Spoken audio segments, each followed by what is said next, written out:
Hello everyone, how's it going today? Happy Wednesday. We are back for some more Lego building, this time building the Auspicious Dragon, which I've been really looking forward to. So we'll go ahead and dive into that. And to continue along the conversation, wasn't the military voluntary recruitment after the one-year war? Yes, not a rogue AI. However, here's the thing, is like, generally the story sets them up to not have a choice because they want to protect their friends, family, loved ones kind of thing. Alright. So let's go ahead and get this one open.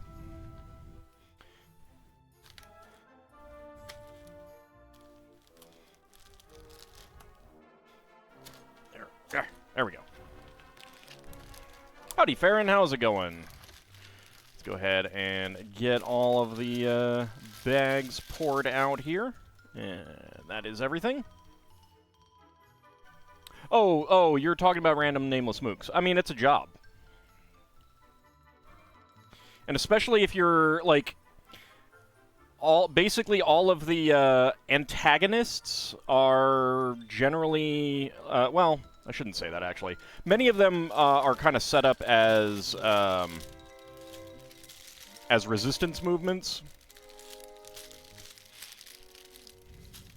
So you kind of have that, you know, an element of maybe not fanaticism, but believing in a cause as the reason why people join the antagonistic side oftentimes.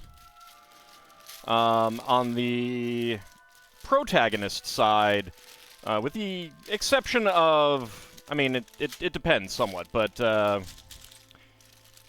mean, it's a job. You know, why does, you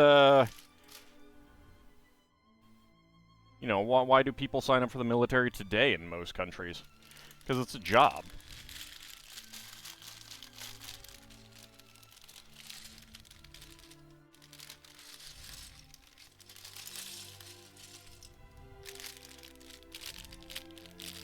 Alright, so I've been looking forward to this set for a little while. It's a really lovely looking set. It did a really nice job with this dragon. There are ads for Mook pilots in the want ads.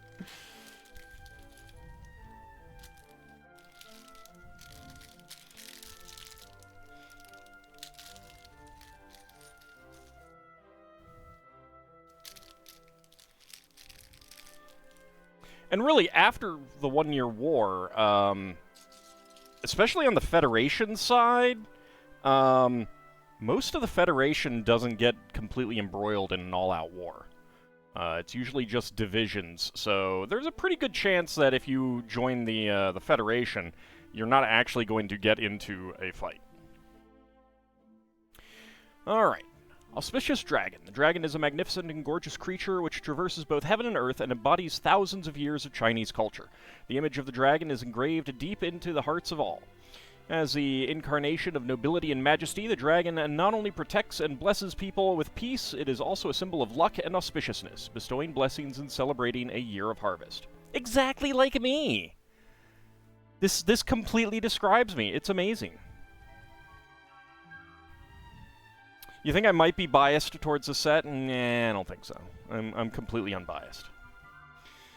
Try to take the non-frontline MOS, though. That's why they stopped taking volunteers as opposed to conscripts in World War II, because nobody wanted to be in the infantry. Well, yeah.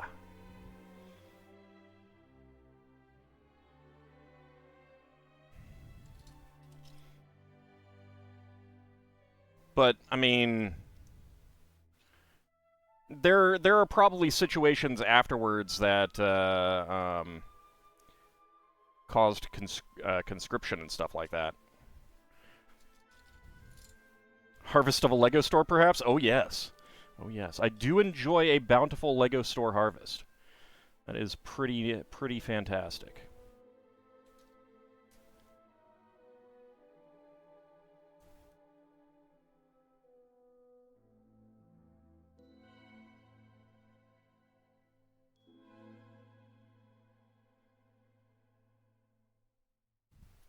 But there's also an element of, like, um,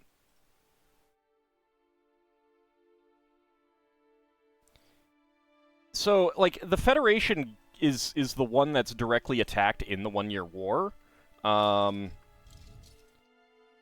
you know, colony drops and stuff like that. There's probably a lot of people who rushed out to sign up. Alright, where's my 2x2? There it is.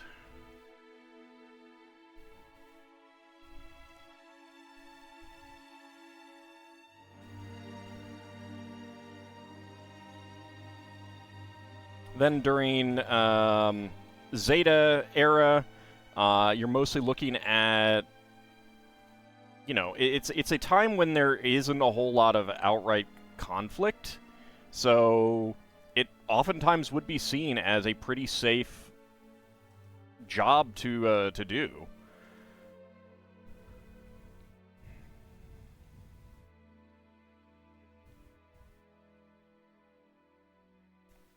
You know, maybe not quite so much during Double Zeta, or the end of Zeta, Double Zeta, and Char's counterattack, but you're also still looking at, like, what kind of amounts to an insurgency going on.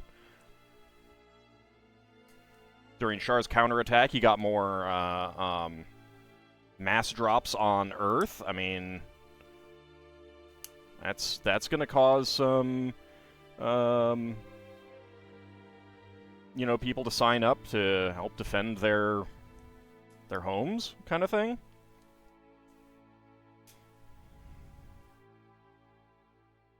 Then you have,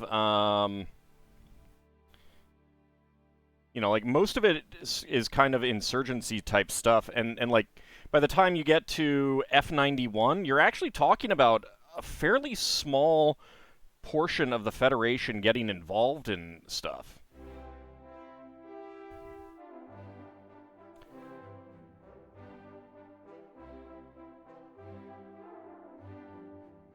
Like, Victory is probably the next time when you would really be seeing an actual major, like, full-scale war.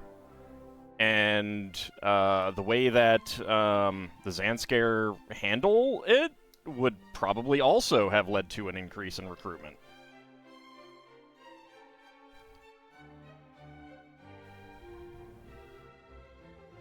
Howdy, Kinshir, how's it going? Alright, let's see. Next up. That is back there.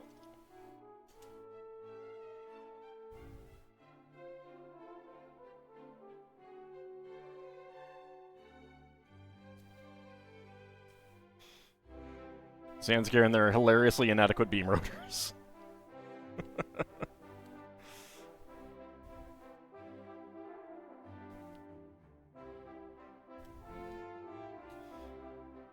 Like, during the F91 era, Earth itself wasn't actually attacked. They were planning to, but they didn't actually attack Earth. Most of that was fought in space against other, you know, like the space forces of the Federation and the colonies.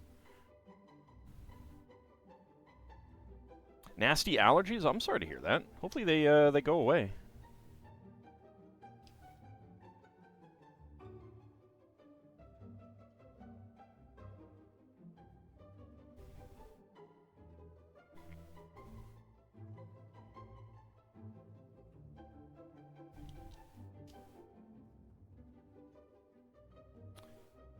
Alright, some 1x1x3s here. So I'm assuming this is the kind of stone base of the thing. There's a lot of these side stud pieces, which are pretty nice. Hopefully you won't find new things to be allergic to when you travel next week. I hope not. That sucks. I'm luckily not that allergic to at least, like, pollen-related stuff. Obviously, I did discover an allergy to something like OxyClean or some other detergent ingredient recently. That wasn't fun. But that's also very different. It's a very different sort of allergy. Now, that would be a terrible thing to develop an allergy for during a trip, I think.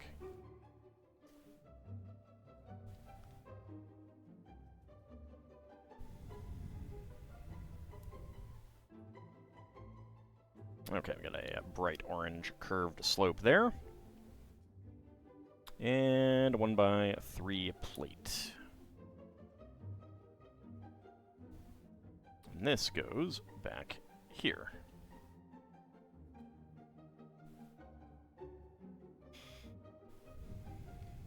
Yellow 1x4.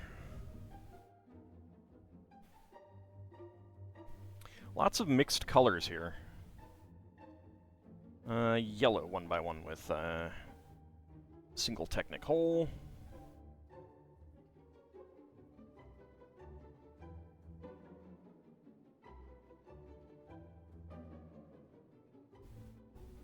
Said you couldn't follow through with not drinking Mountain Dew because you had a large backstock, but you've been pretty good about not drinking them so far.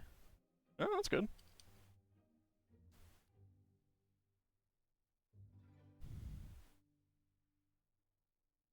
I mean, are you concerned about carbs? Are you concerned about the caffeine? Do you just want to switch to something else to drink? I mean, I still drink lots of Mountain Dew. I just drink the zero sugar stuff these days. Allergies weren't that bad before. Maybe it's a bumper crop of whatever bothers you. Yeah. Yeah, there's probably some grasses blooming. Oh, wait. This should be gray, not white.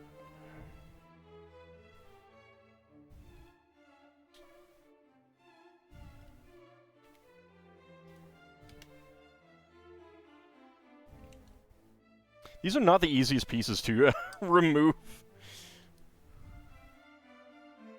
They are very complex. It is usually easier to remove other parts from them than to remove the S-brackets themselves.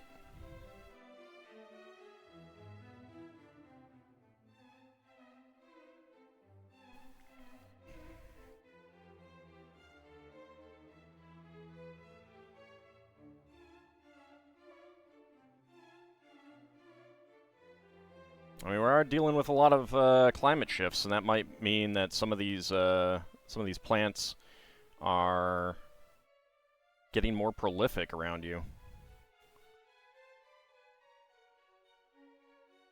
Would be nice, not that it would like make up for climate change, but it would be nice if some of these things would be like, you know, at least if we've got to live with climate change, the least that could happen is like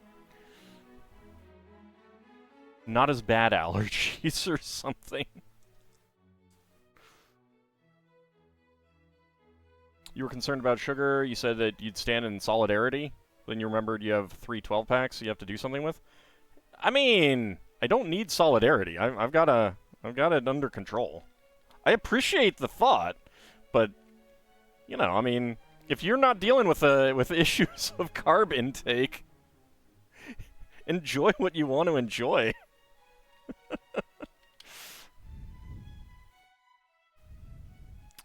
Wait, no, that does not go there because I forgot to get this in here, acting as a spacer. There we go. Oh, thank you very much for that subscription, Koshmosh. I really do appreciate that. Thank you.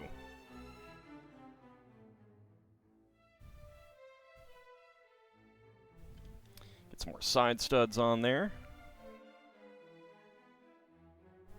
I mean, I still have a 12-pack and a mostly full 36-pack of standard Mountain Dew, so I have not entirely stopped drinking regular Mountain Dew. I've just mostly stopped. Trying to keep it as more of a, you know, like once or twice a week to have a regular Mountain Dew.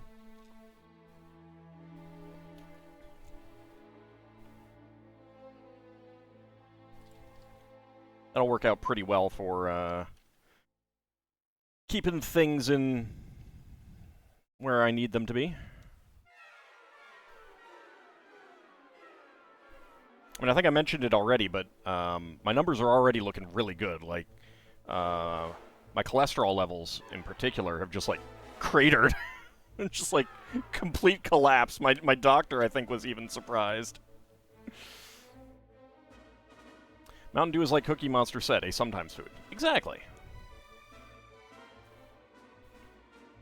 Cookie Monster understands that as wonderful as cookies are, you know, you gotta mix in some other things.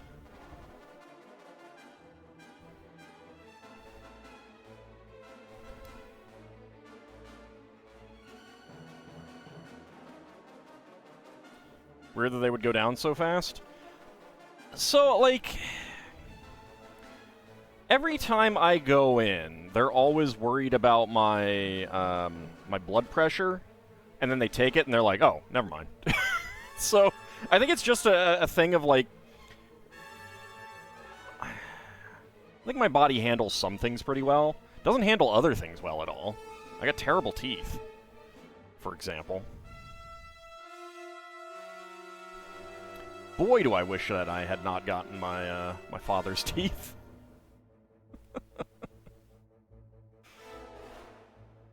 Just paying attention helps in limiting intake. Yeah, there is that. There is that too. I mean, like I've cut down on like the doctor was like, you know, switch to whole grain pasta and bread and stuff like that. And I don't actually like whole grain pasta and bread. So what I've just done is rather than have pasta most days, I'm now having pasta occasionally. Kind of thing.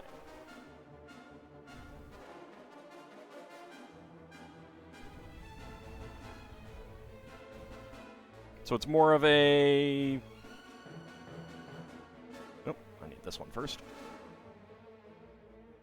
So yeah, I mean, it really is just about trying to be more careful and conscientious about what you're doing.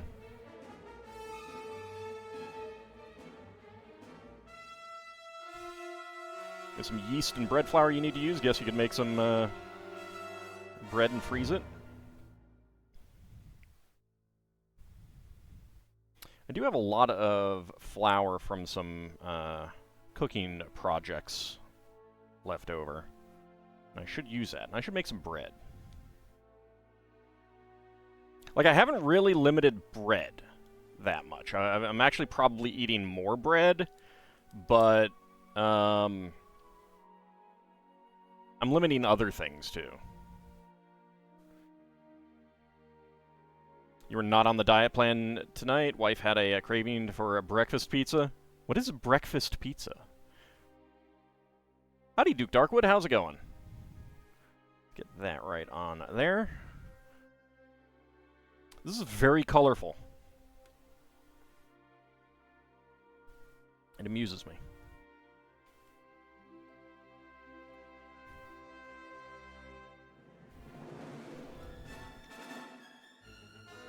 There we go. Get that on there, and 2x3, 2x6. Okay, where did I miss a yellow one? And Red Hyena subscribed. 9 months. Thank you very much. 3/4 of a year indeed. Thanks for all the great content, my man. There are some whole grain breads that are better in your taste, in your opinion, taste-wise, than white bread. Yeah, I don't know. It's not for me. I am by no means saying that, you know, like, that applies to everyone.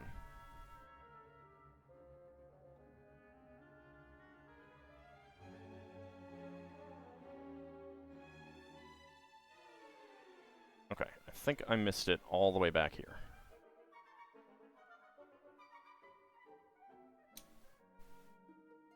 Yeah, I missed it all the way back here.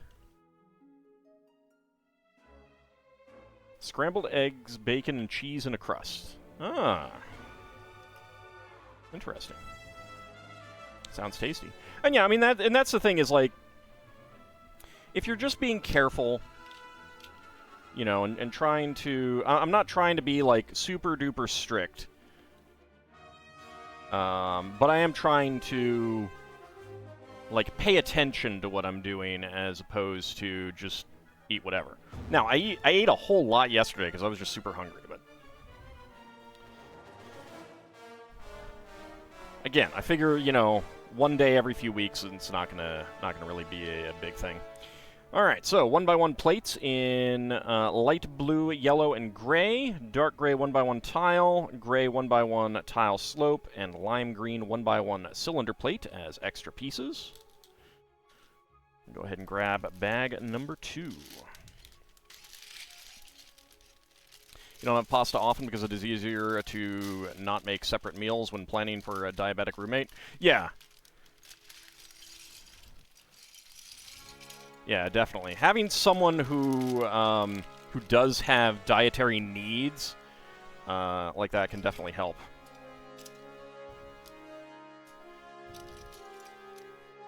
Again, I'm not in that zone yet. If my housemate were like, "I'm having a pizza tonight, you want some?" I'd be like, oh yeah, gimme. You have to give in to your cravings every once in a while, or you're going to end up blow it in a big way.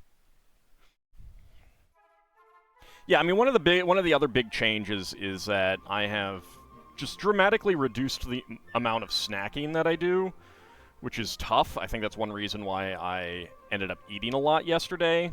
But again, I figure one day of eating a lot and then being good,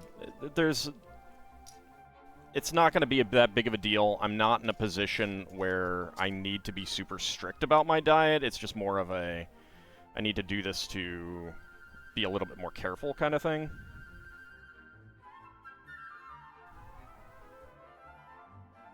Bodybuilders and fitness experts have their cheat days too, especially the competitive eaters you follow. Yeah, it's definitely good to give yourself some luxury.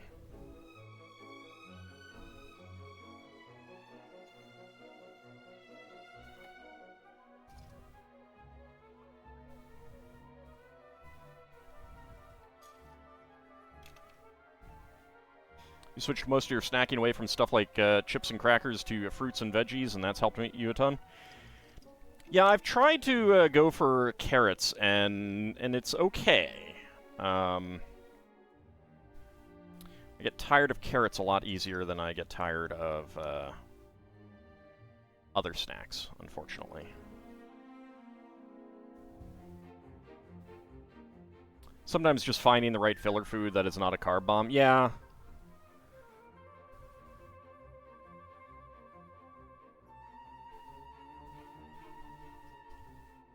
If I didn't like so much, you know, butter on my popcorn and stuff like that, that would make a big difference.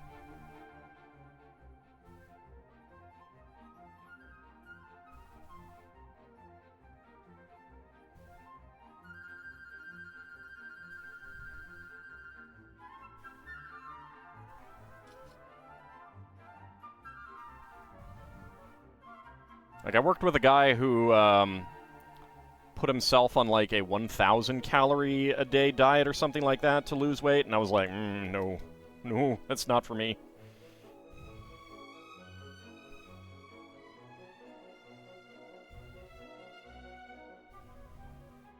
Mind you, that was long before this situation, but... Alright, brown. Arch. I mean, the big thing for me is I'm just trying to... Like, I'm not really trying to lose weight. I have lost a little bit of weight, but I'm not... Like, that's not my goal here. My goal is to, you know, avoid diabetes.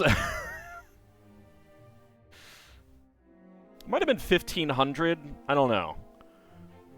I can't remember what it was exactly, but it was very much a super duper low diet, and I would not have that kind of willpower.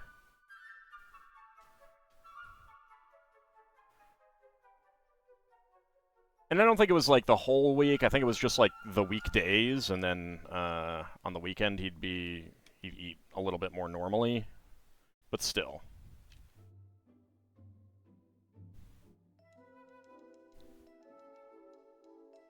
I mean, it was an office job, so we're just sitting around on our butts in front of computers, so it's not like it was taking a lot of energy to do that.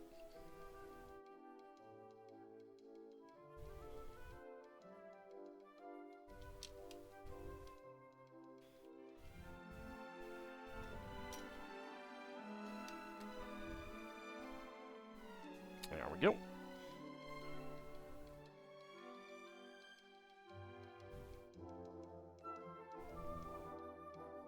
Alright, double tile slopes.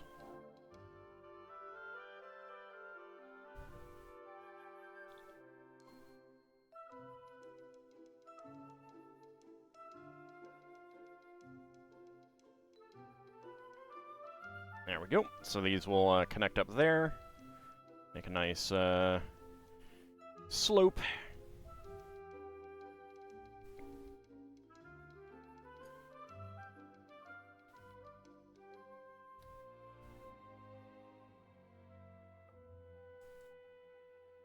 But yeah, I'm pretty happy with how it's been going. So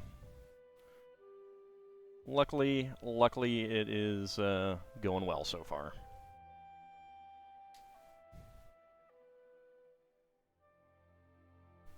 Now to hope it stays going well.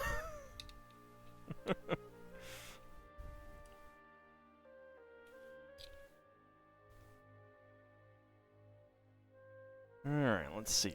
Is there another one of those? I don't know. It did say that they were trying to always include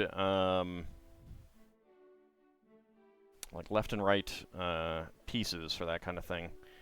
It's possible it's in another bag, however.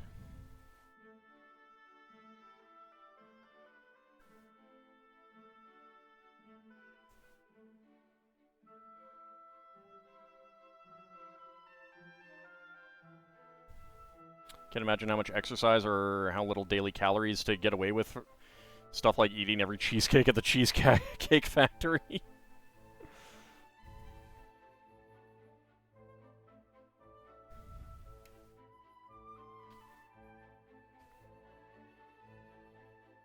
I mean, if you're not trying to, like, hit and stay at a specific weight and you're just trying to be reasonably healthy, not like, get diabetes or some other related illness, it's not going to be that big of a deal. You know, if you're not in an athlete who needs to maintain certain muscle tone and stuff like that, having a bunch of cheesecake at the Cheesecake Factory once is not going to suddenly make you diabetic or whatever. Oops, that goes this way.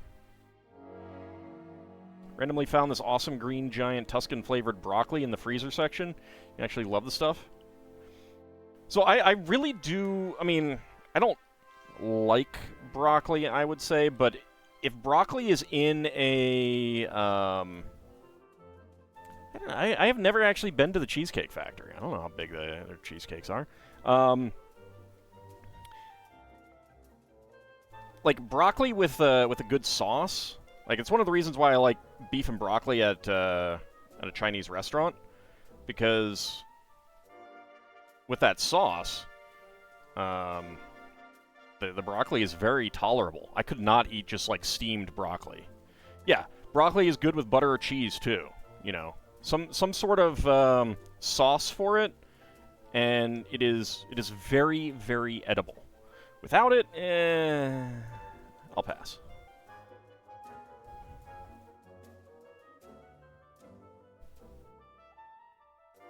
I think corn is about the only, like, vegetable of that sort, you know, the common dinner side vegetable that I actually enjoy plain, like without some sort of sauce on it or something like that. Yeah, sure it can. But I mean, again, if you're being careful, It'll be okay. I mean, obviously, if I was going to get Chinese food every day, yeah, it's probably not going to go so well. Just don't do it every day.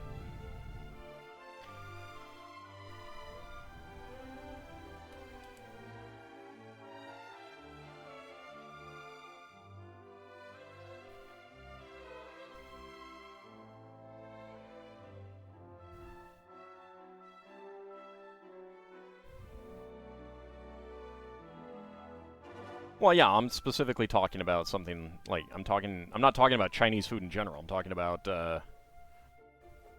broccoli with sauce.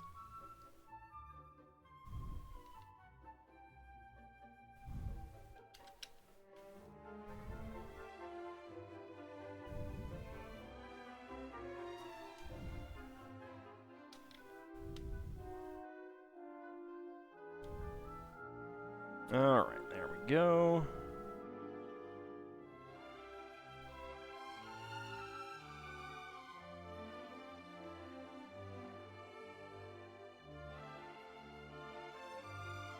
That one goes right there, and that goes right there. Never underestimate blending veggies and adding them to a pasta sauce, too. Yeah, I mean, I do like pasta with a cream sauce and chicken and broccoli in it kind of thing.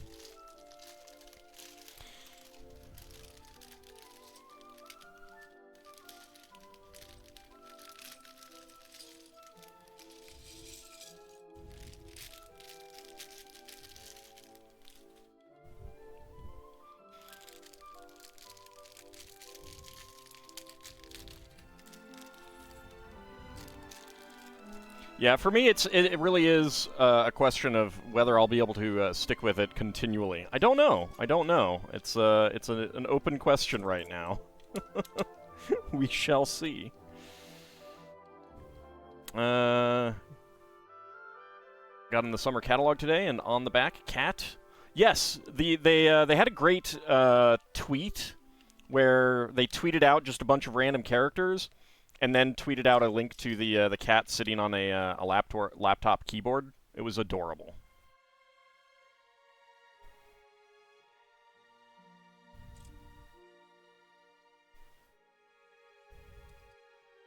It was very adorable. I might get it. I'm not sure yet. I did order the 2 pending rewards, or the 2 pending goals that we worked towards. So those are now coming on in a few days. We'll be able to build those in the near future.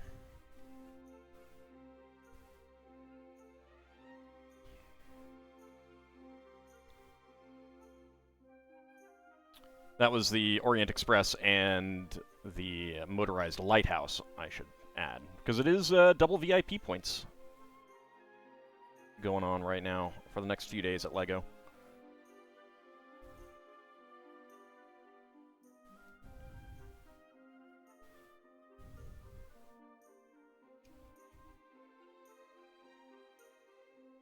There we go. Alright, get some more back here. Nope, I need an angled one.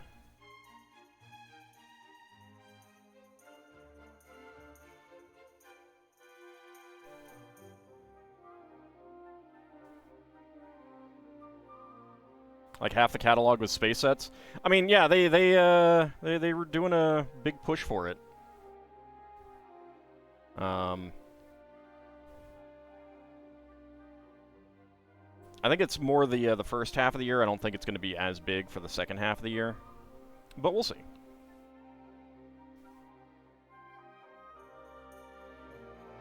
I mean, they're coming out with Jungle Explorer stuff for town that I'm looking forward to. Howdy, Clouth Warthog. How's it going? Some new animals. Red Panda, Tiger, Gorilla and Gorilla Baby. Return of Johnny Thunder. There's also a marina set that reminds me of the old Launch and Load Seaport and stuff like that, so I'm excited about that, because Launch and Load Seaport was one of my favorites.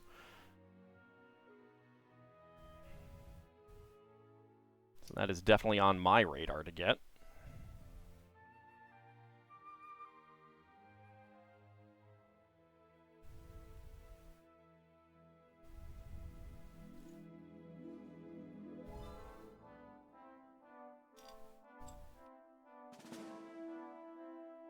It's interesting having kind of the same angle pieces, but slightly in a different position.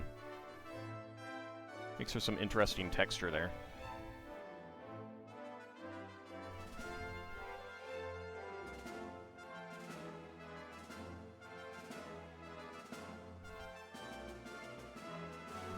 There we go. Get one of these. And that one. And a 1x3. There we go. I think they're being a bit disingenuous with their claim that the airlock is a brand new LEGO element that lets you connect your LEGO City, LEGO Friends, and LEGO Technic space sets with one click. So it looks exactly like the pieces from the Space Run a few years ago, except orange instead of gray. I think it is a new piece, though. I'd have to go back to... Ooh, don't want to knock over my water.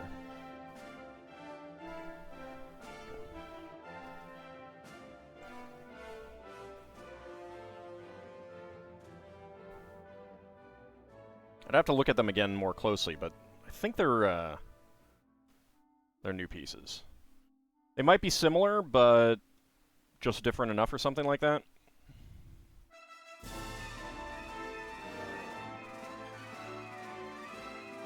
Okay, flip it over here.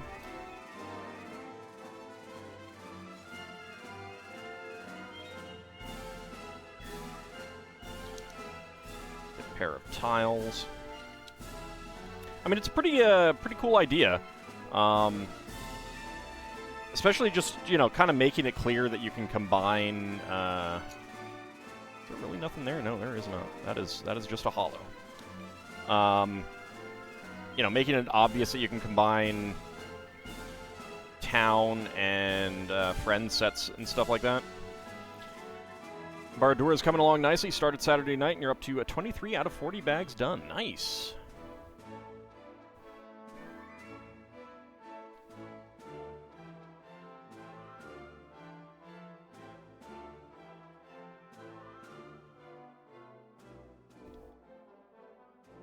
Did you see the official images of Bumblebee? Corner brick. And 1x3.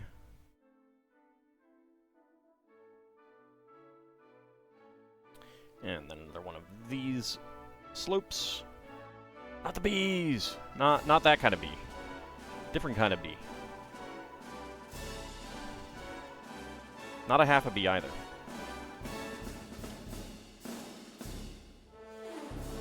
Has a lot of interesting pieces, including a 1x4 smooth plate in translucent orange, which they say is a new color for that piece. Huh. I shared, it was found at a store, so we got like the cover image, and then just like a photo of it. So LEGO may have rolled out the announcement a little bit early, I'm not sure, but I did put up an image on Discord of the, essentially the production image. Photos of it.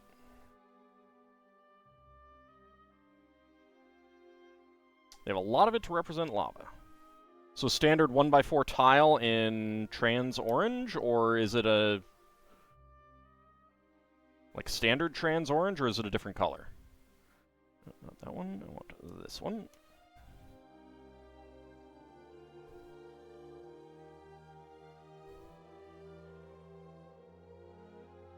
Or is it like frosted or something?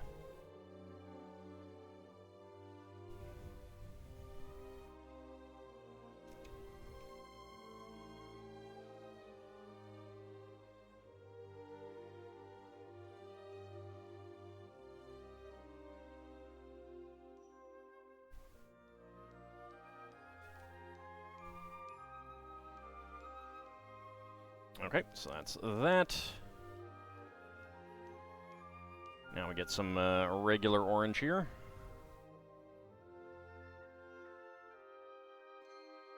I suppose I could just look at the instructions on for it.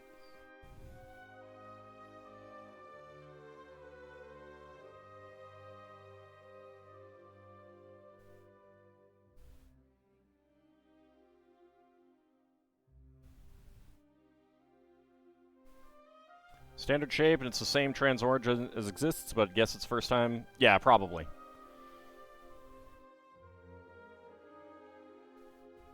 That makes sense.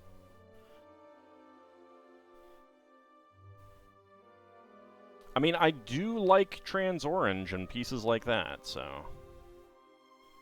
Always a sucker for new transparent colors. Or pieces.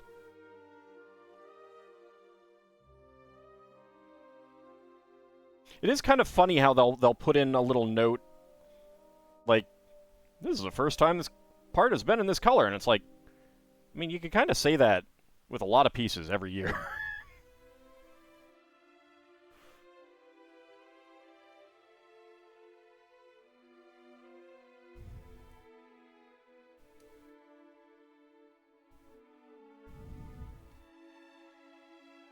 There we go. Alright, and another one back there.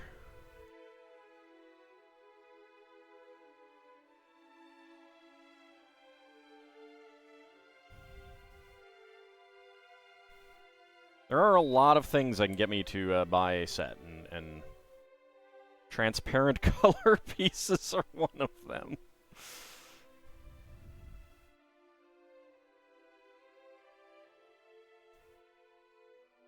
No. That goes there.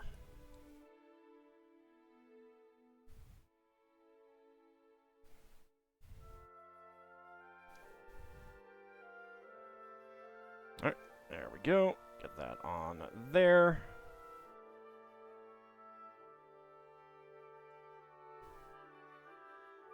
And then over here.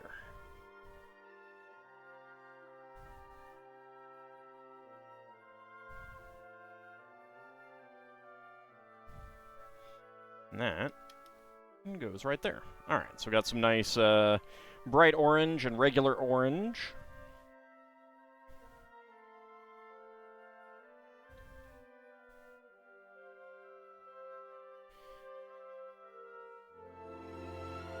That there.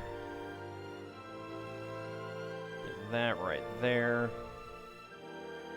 That one right on there, and then that right there. Alright. Okay, so spare parts, an orange 1x1 plate, dark gray 1x1 cylinder plate, and bright orange 1x1 quarter cylinder tile. And on to bag number 4.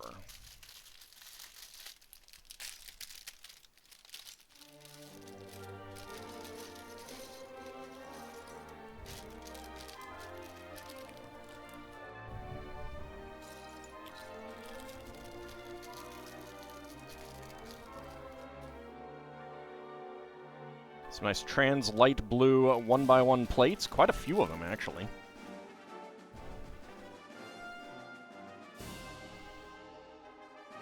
Alright, we are on the back. Get one of these. Trans light blue 1x2 plate. And a gray 1x2 plate. And that just goes right there.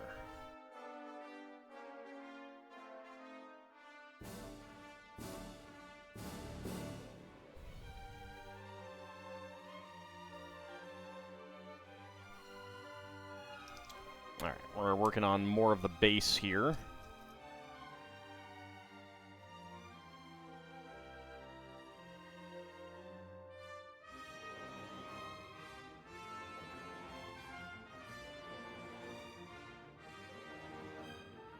There we go. That fits right in here.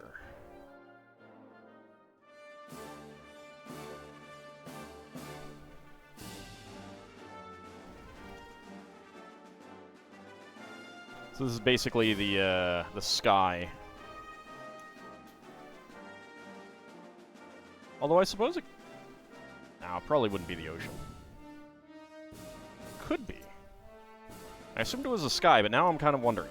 I'll have to look at it when it's done.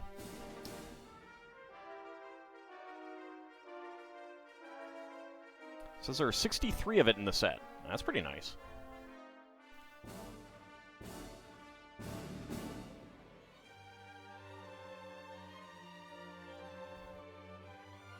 Another bracket there. Or not a bracket, a round top half arch.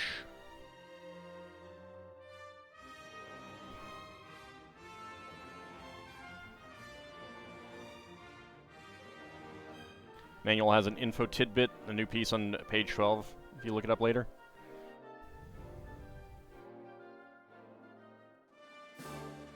I guess maybe they're talking about it because there are so many.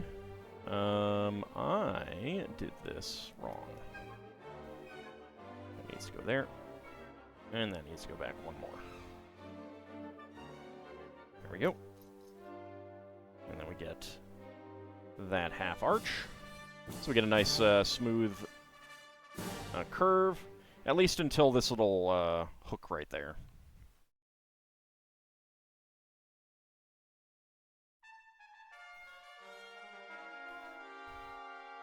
There we go.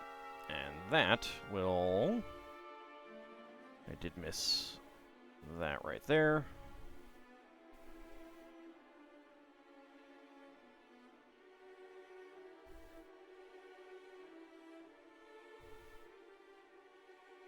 There we go. Now there's a little gap right there. Oh no. You know, they could have done a 1x1 bracket right there, and that would have filled in that space. Interesting. Gollum's got a new mold, huh?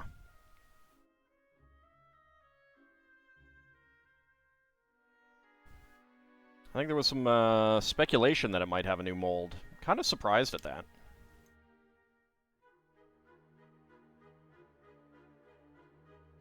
See, maybe I'll have to get it just for that so I can put his new mold in at Dunder Mifflin.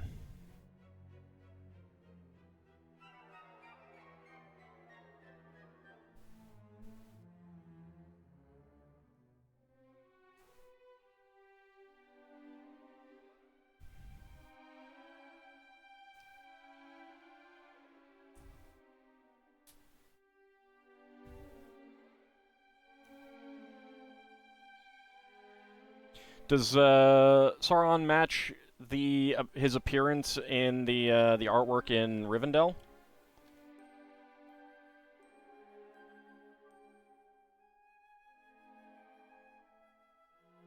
There we go. Got that on there. Alright, now, on the front side, get a double one of these. There we go.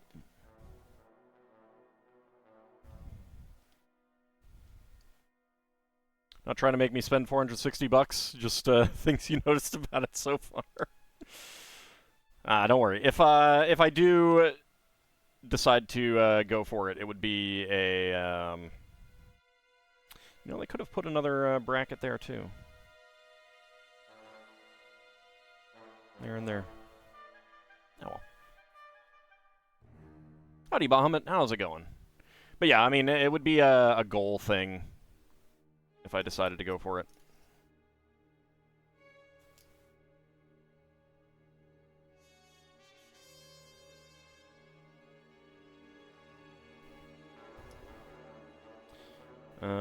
Translate blue 1x1. Spend over $100 at the Wednesday market today. Well, I hope that means you got lots of yummy food.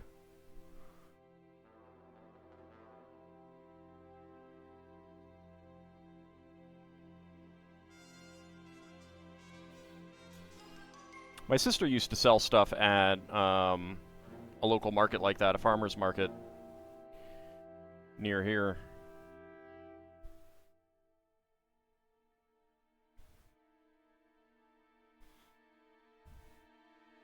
I think she actually did have duck eggs, now that I think about it.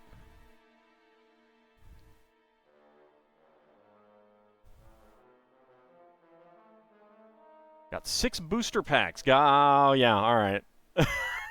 I didn't realize that it was, it wasn't a, all-food type thing. Understood. Understood.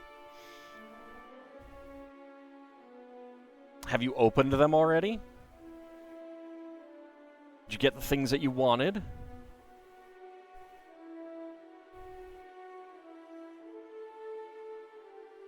Or at least some things that you wanted.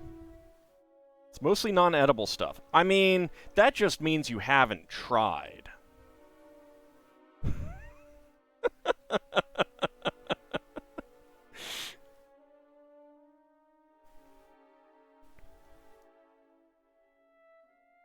Well, if you get anything that you're really excited about, feel free to mention it. I won't have any idea what you're talking about, but, you know, other people might, and I'm always happy to see people happy with stuff.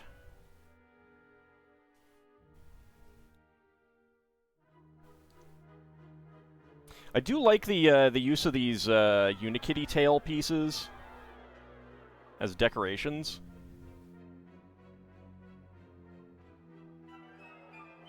At least if the camera would focus.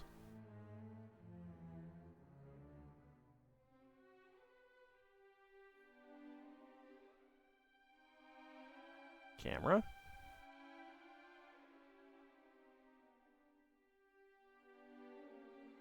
There we go.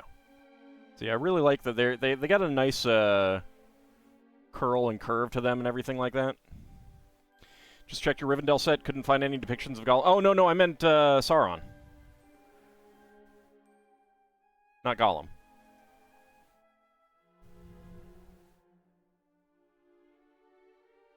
It's plant-based, should be fine to eat, may not taste good, though. I mean, I don't know about the ink, though, the printing. That might not be the healthiest part.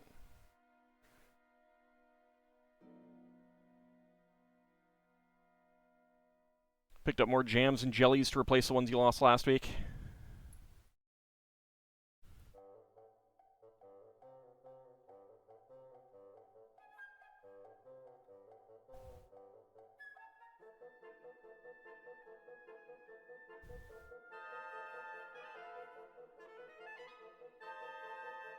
There we go.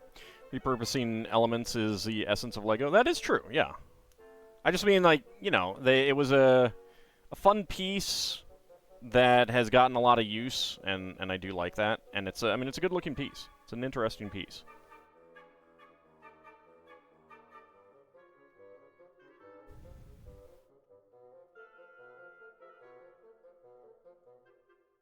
Wait a second. Oops. Yep, there is another 1x3 there.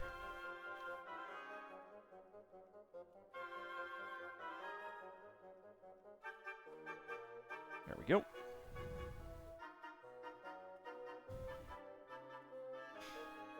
Okay. And on the front.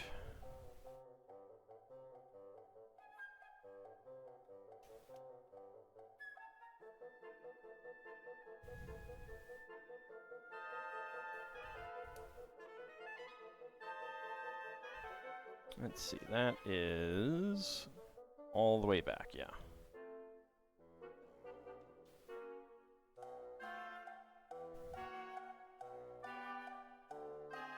Alright, there we go. Get that on there. Got some more little greebly bits.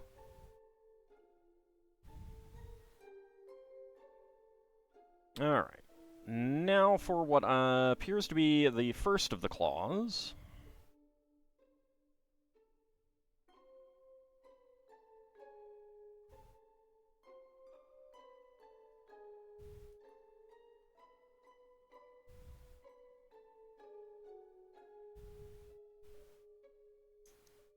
Sand green. Tooth piece. Some red brackets. That'll lock it all in. 2x2 tile on that side, and then some ankle tiles there. All boosters open in time to look through the cards. Already found one card you wanted. Nice! Well, congratulations.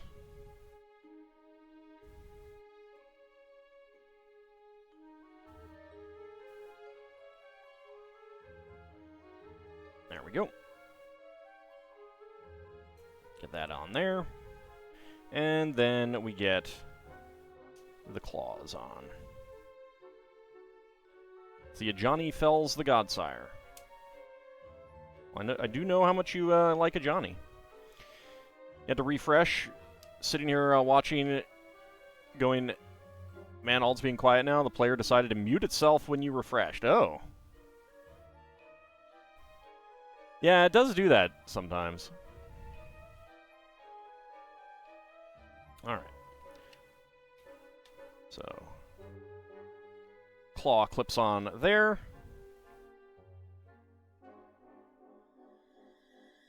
You can get to his minifigure yet? Ah, fair enough. Alright, 1x1 plates in Translight Blue and White. 1x2 half-cylinder tile in white, and 1x1 quarter-cylinder tile in white as extra pieces. I do like that you always get the half-cylinder tiles. Those are... because they're pretty new, and it's just really nice to get them. Doesn't capture the printing or fine details, so it even looks more impressive. Mace, however, while better than their generic mace and roughly gets the shape right, is incapable of the extra prongs. Yeah, that's fair enough.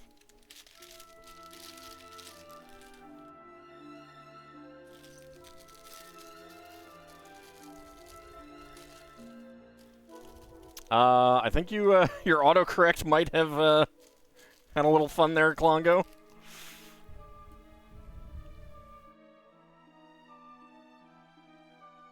Alright, so let's get a 1x4.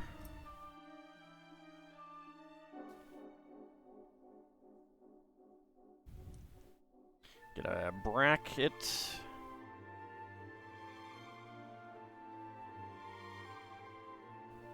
This is the Auspicious Dragon. This is only the base so far. You got one set of claws here.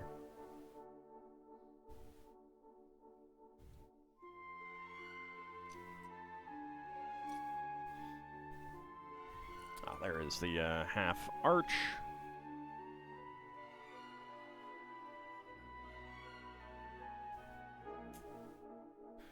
Another 1x4. And a trans light blue 1x1.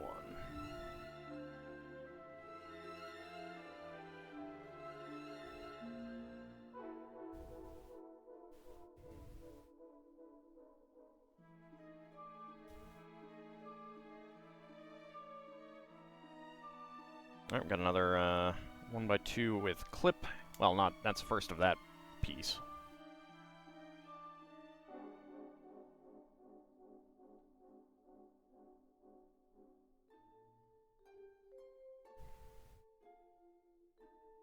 It's really not appropriate to be commenting on things like people's hand appearance and stuff like that.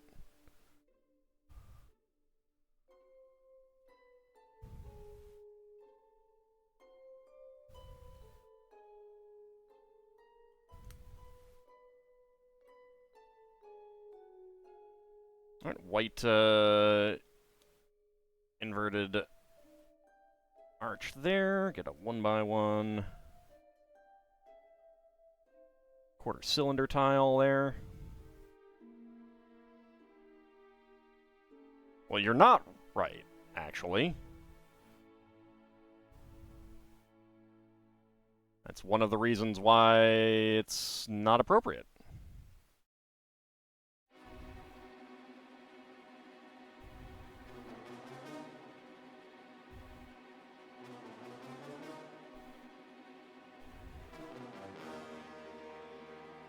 Alright, flip it around to the other... Oop, nope, there goes the tail. There we go. So I think I'd kind of like it a little bit more if You had like a tile there, and these two slopes were integrated, and a tile here.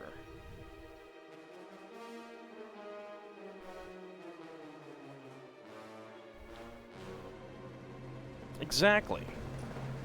Exactly. I have a wealth of experience under my scales.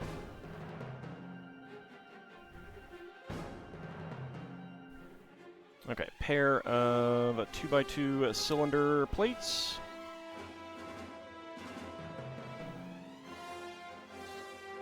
Howdy, ELL, how's it going?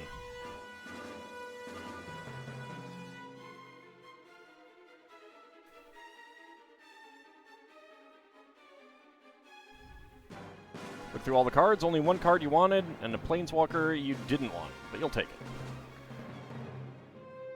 Kind of how it goes, isn't it?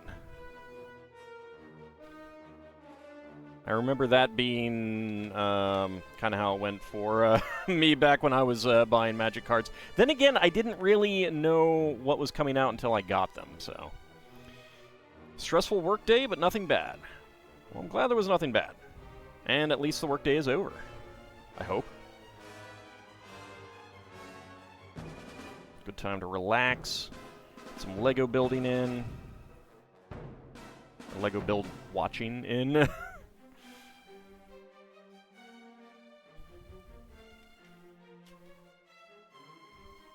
Is there a way to use your physical cards in Arena, or do you have to get separate Arena cards?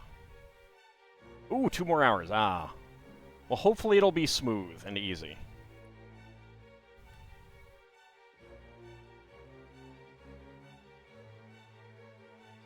Separate cards? I figured. It'd be a little too convenient, wouldn't it?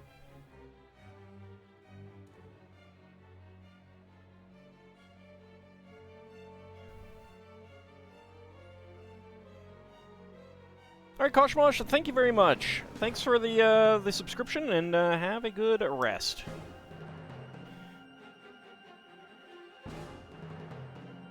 You're going to head on off as well, Seelan? Alright, have a good rest of your night as well. Thanks again for coming on out. Wizards of the Coast wants you to pay twice. Yeah, it is kind of a thing of seeing digital as different from physical, and I'm kind of like... I definitely feel like if you buy a physical copy of, like, a book, you should always get the digital version. That's just how it should be.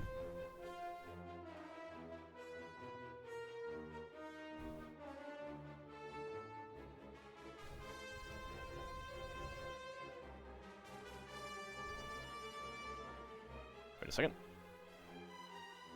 Did I miss a... Yes, I missed a 1x4 on here. There we go.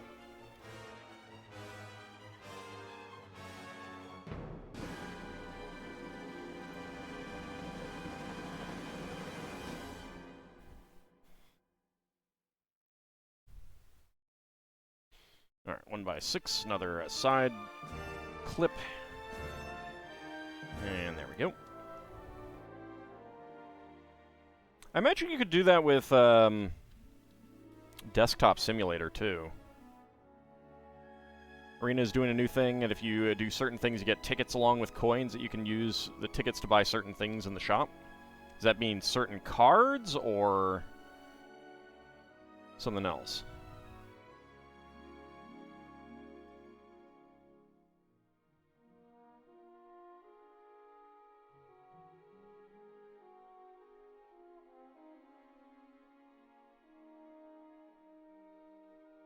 Alright, another pair of headlight bricks.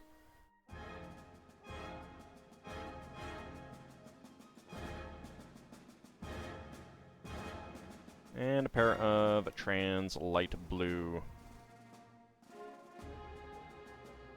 1x1s. Avatars, card sleeves, an X amount of packs, certain card art styles. Well, the packs is good.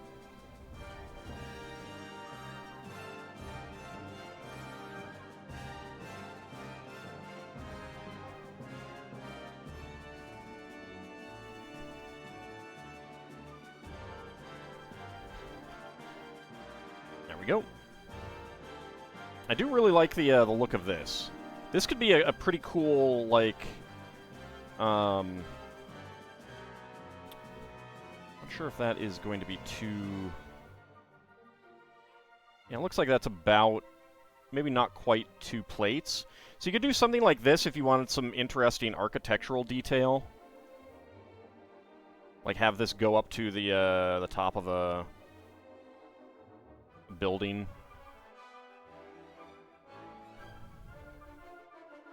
And that fits right in there.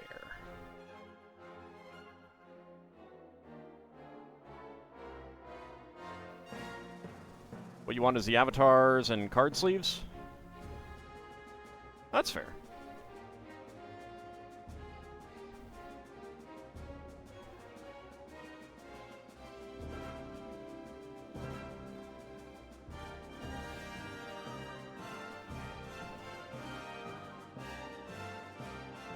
Do you just get those ticket things by playing or something, or do you have to do something else to get them?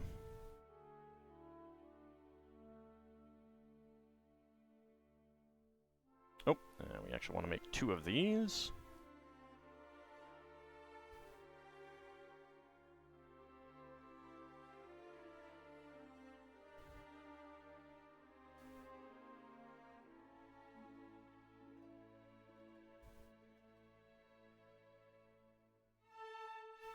Okay, bracket and bracket.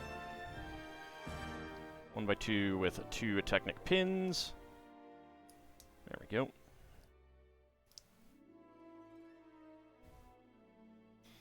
Playing the game like the daily will give you 50. As long as you can get it without, like, paying money. That's the important thing. Oops. Don't want that. Want that.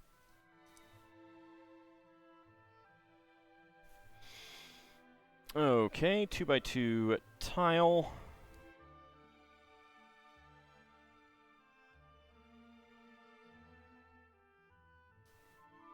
There and there. And then our 2x3s with angled ends. Where is the mold mark? Oh, there it is.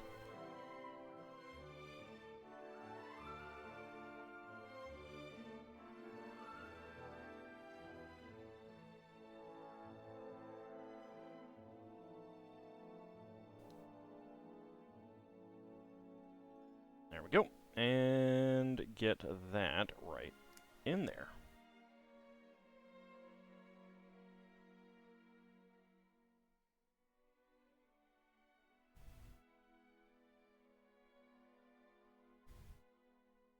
There we go. Okay, and then finally, we get our claws.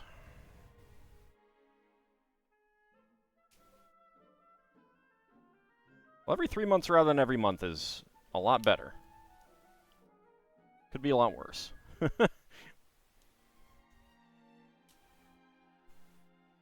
But at the same time, if you consider it worth it, then it's worth it.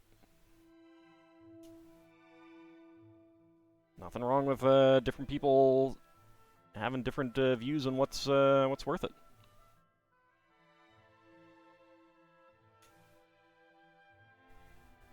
There we go, and there we go.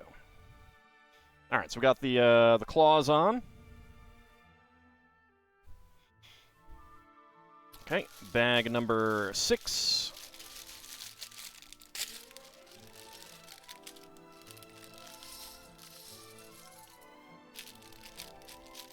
I do like all of the teal and orange and sand green that you tend to get in some of these sets. And tan isn't too bad either.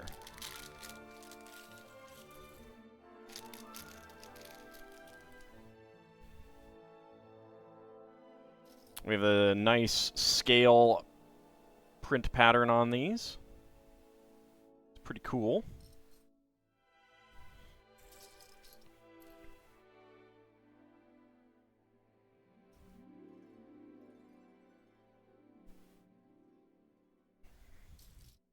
Alright, inverted curved slope.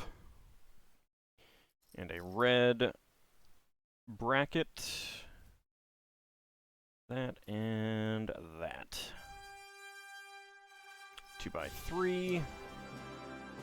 And a pair of 1x2s with ball joints.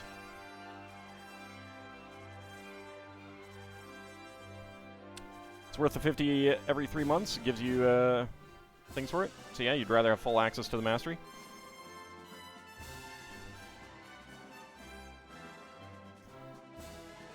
Yeah, I mean, that's the thing is, like, I just see a lot of people complaining about prices for certain things, and it's like, it's okay for something for you to be like, that's not worth it to me, and for someone else to be like, that is worth it for me, and actually want to go ahead and do it.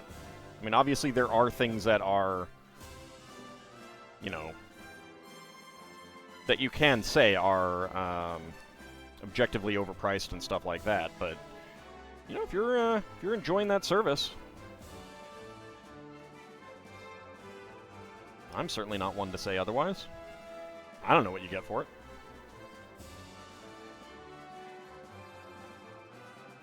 Like, a lot of it I see in regards to Lego. One of the Discords I'm in, the people there tend to poo-poo a lot, just almost on principle, and it kind of rubs me the wrong way. It's still a little pricey, but yeah, again, you know, if you're getting value out of it, you know, that's excellent. Howdy, Ice Oven, how's it going?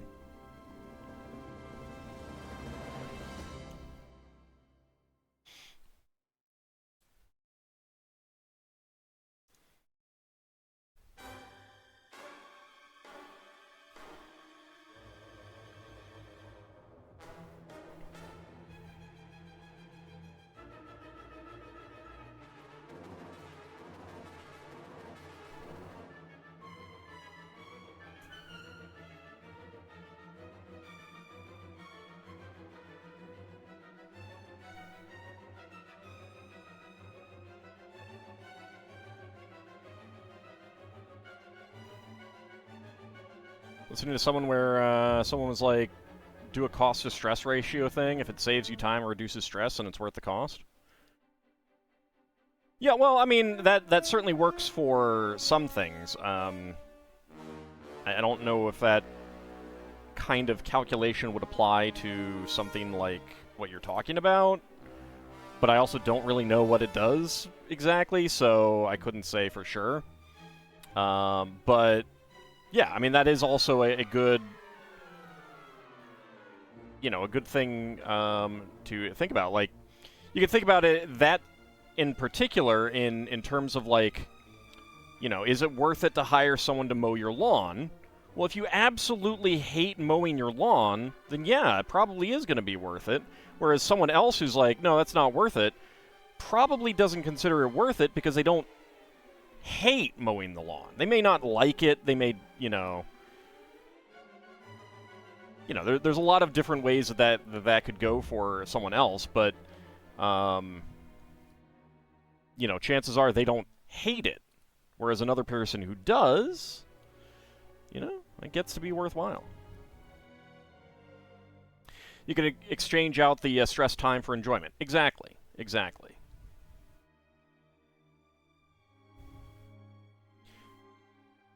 So, like, when the pictures of Bumblebee first came out, there were a lot of people reacting to it negatively on that one Discord, and for me, it's like, do I think it looks great? But I'm also not, like, a huge Transformers fan anymore. I would have absolutely adored it when I was a kid, but, you know, and that's perfectly fine. If the Transformers fans are like, yeah, I'm super excited, then my point of view is excellent. Howdy up, Cody. How's it going? $50 for full access mastery on Magic the Gathering Arena brings you enough enjoyment. The cost right now is okay. Yeah, exactly. Stress, strain, curves, and lawn mowing. Yeah. Peter Cullen was like a secondary father.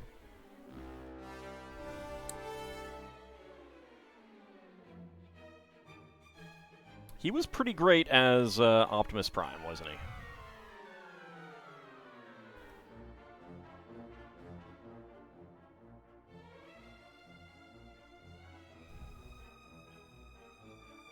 It's weird, you actually do love mowing the lawn, slowly reducing the amount of cut grass. Can't really explain it, very satisfying. See, yeah, exactly. Like, that's absolutely not me, which is fine. And so for, you, yeah, hiring someone to mow the lawn, not worth it at all. But for someone else, hiring someone to mow the lawn, yeah, it makes perfect sense. And that's something like my mother oftentimes complains about some of the things that my sisters spend money on, and my attitude is generally along the lines of, if they're not getting cheated, it's not really our business.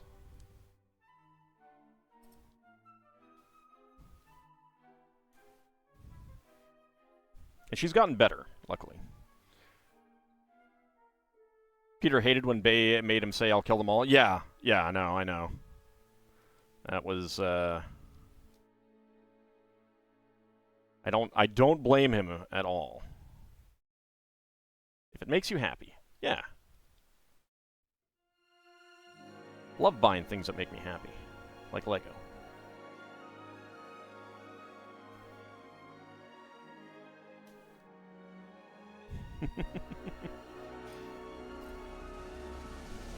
But yeah, some of those Lego fans could be very judgmental about some of the sets and stuff like that. And I'm very much just like, I know, shocking. I buy Lego.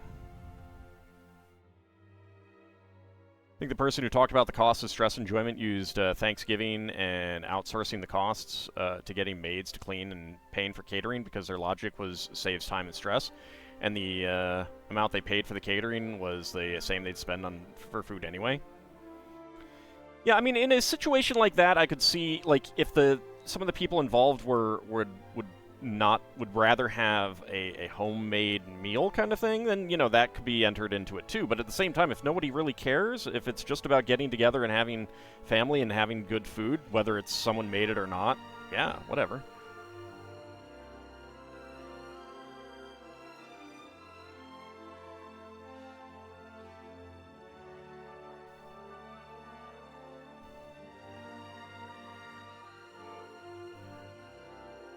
Yeah, I mean, I get a lot of enjoyment out of things that I know other people don't consider worth it either, but that's perfectly fine.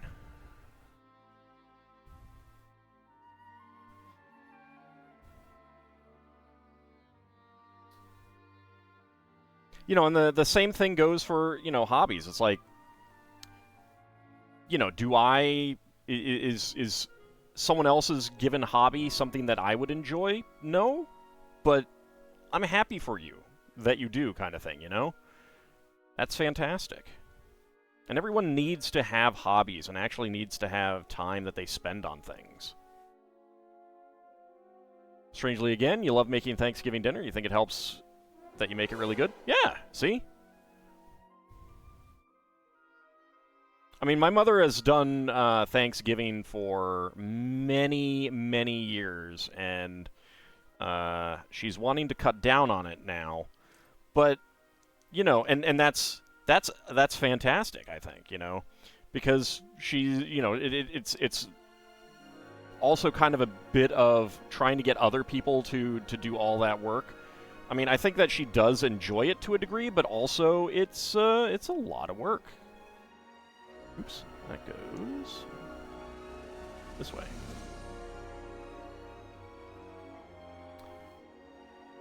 I do really like that these two pieces overlap up. It's really nice.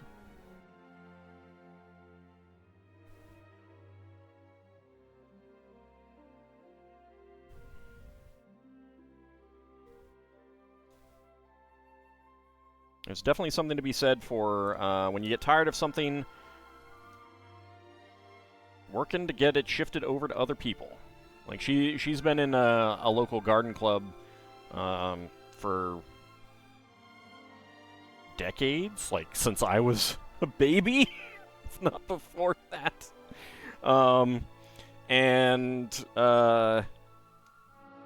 You know, she finally shifted some of the responsibilities away from herself, and what it kind of took was just kind of going to the other people and being like, I'm doing this thing next year, but after that, I'm not doing it again.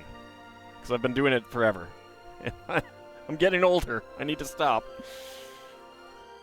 So other people finally stepped up. You love it when pieces mesh so well like that? Yeah, yeah. And it allows for some really interesting designs. Because also, like, the back has the same kind of...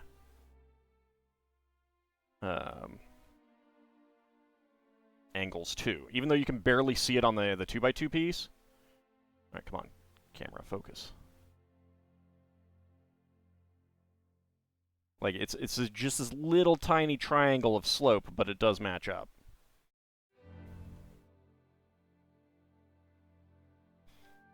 And surprisingly, like, I mean, these pieces have been around for a while, and kind of surprisingly, they don't use them this way all that often.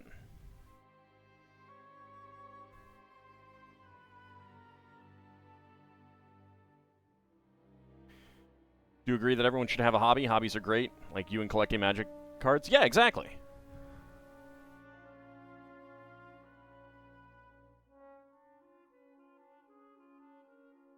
Another set you saw in the catalog? Assume you've seen the latest Mosaic art set. Do you mean the Mona Lisa? One thing you dislike about Arena is that it doesn't have all the cards that have been released in its card library. Because you found a card that you were like, oh, I could make a deck based around this card. Huh, that's weird. Oh, yeah, the Milky Way. Yeah, the Milky Way's, that was announced a little while ago.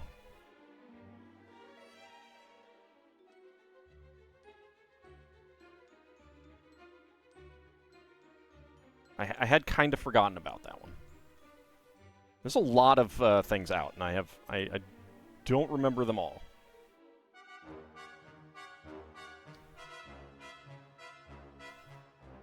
Keeps your mind curious, which is important. Yeah, definitely. When I meet someone who really doesn't have like a bunch of hobbies and stuff like that, or their hobbies are kind of like,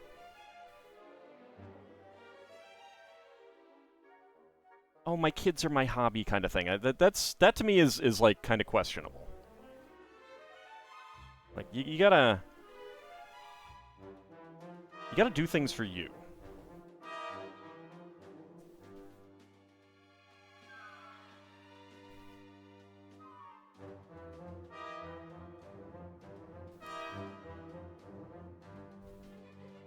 Feel very called out now and you don't like it?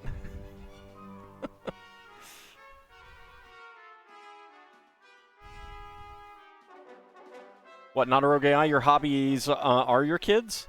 I had no idea.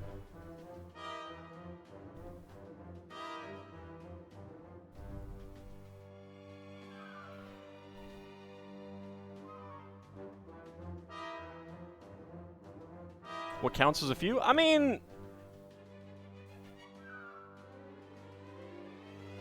I don't know. I'm not saying, like, you know, I mean, there's nothing wrong with even having one hobby, but,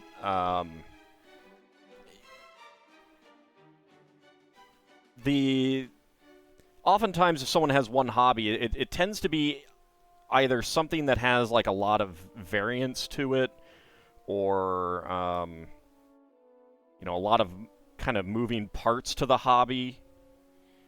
You know, if someone's one hobby is photography, then that means that they're getting out and going to a lot of different places, or they're setting up a lot of different things to photograph. You know, experimenting with lighting and stuff like that. You know, there's a lot going on in that one hobby. Is kind of what I mean. You know, if someone's hobby is traveling, you know, they're seeing a lot of different places and stuff like that.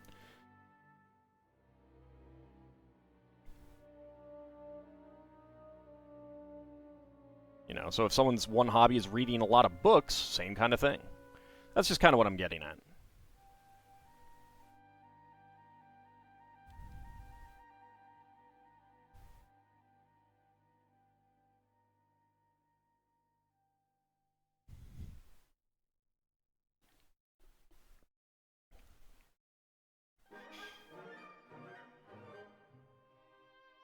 Alright, then we get our...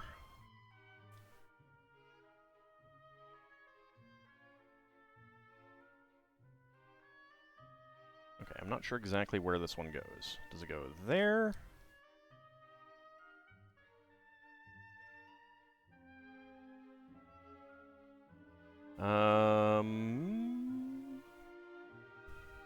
No, it's like that.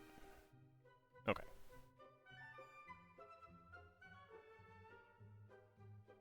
It's probably enough to just be curious in general. Yeah. But I mean, curiosity will lead you to hobbies, even if it's like you know, maybe one hobby at a time kind of thing as well. Like some people will just be really interested in XYZ right now and then ABC a week from now. That's fine too. I'm not being judgmental. Talking to a cashier at Fred Meyer's, was talking about the boosters he picked up, and he got really excited about it because he understood the feeling because he loves Yu-Gi-Oh! Yeah.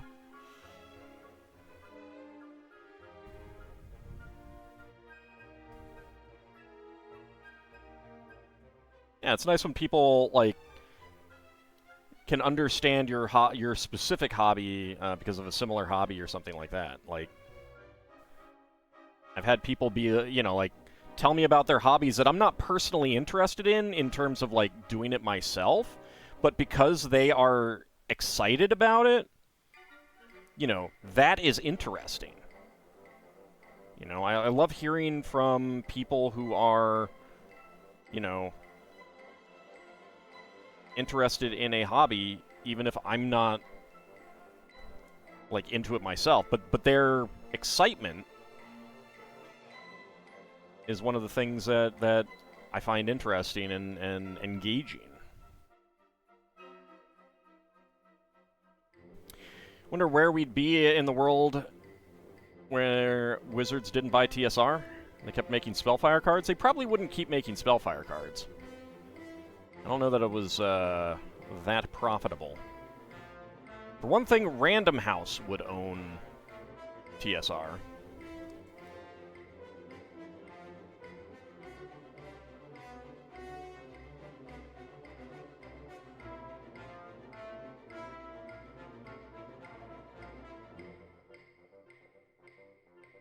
Oh, I'm not saying that it was bad. I'm just saying that I don't think it was particularly profitable. Like, it has to be profitable to keep going. Oops. Missed these.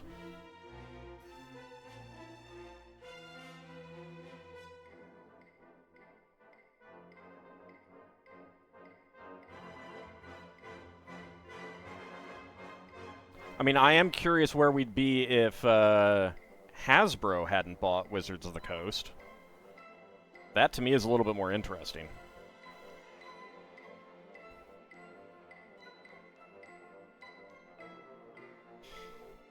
No, there's a difference between profit and like, capitalism as a pejorative. Alright, so we got a beige 1x1 plate, beige 1x1 tile with round end, beige 1x1 quarter cylinder tile, and a bright orange 1x1 tile slip.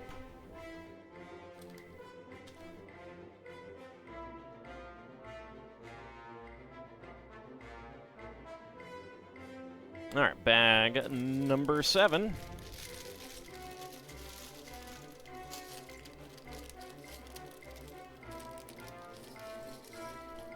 Like, the pejorative... Capitalism as a pejorative is Red Lobster going out of business because... not because of endless shrimp, or whatever. Or endless crab, or whatever it was that people are hopefully jokingly saying caused the death of Red Lobster. It's because of venture capitalists. So what they did was they bought up Red Lobster, then they sold off all of the properties of Red Lobster and had them rent their owned property back to extract profit, to extract money from the property, the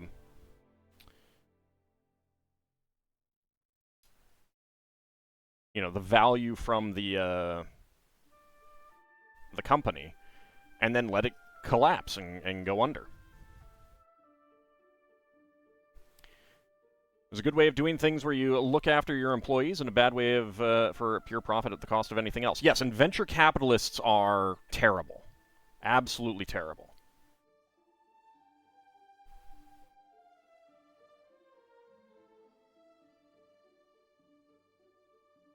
Yeah, but most people don't do that kind of thing.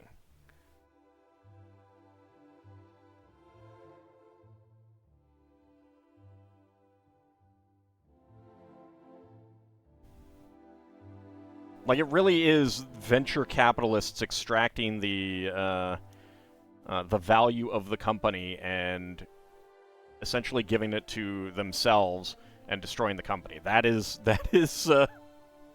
what happened. Remember, kids, don't be venture capitalists. Yeah, it's very much vulture capitalism, and it's terrible. It is one of the things that is bringing down so many things. Like, the companies that you remember from a kid, so many of them have gone under. Sears, Kmart, Red Lobster, all these companies were fine. They were doing just fine until venture capitalists got their hands on them. Howdy, young Hummeron. Thank you very much for the resubscription.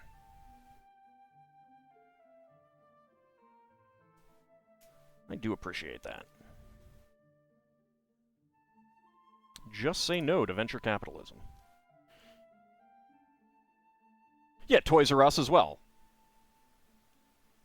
Like, obviously, markets changed for a lot of these companies, and that is oftentimes what gets credited for the company going under, but tons and tons and tons of companies have repositioned and stayed around.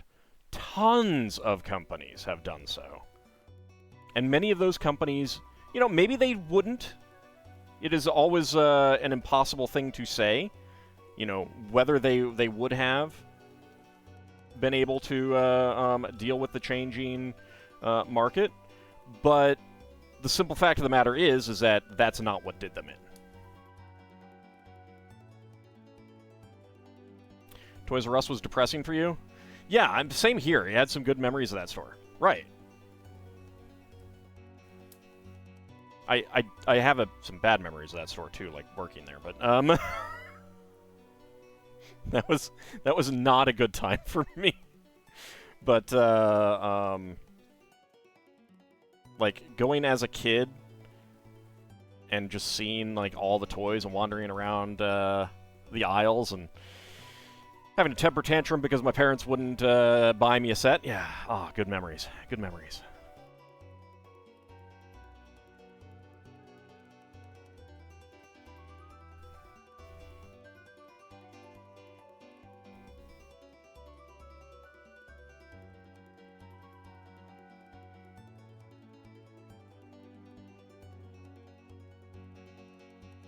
Alright, so this one will go in right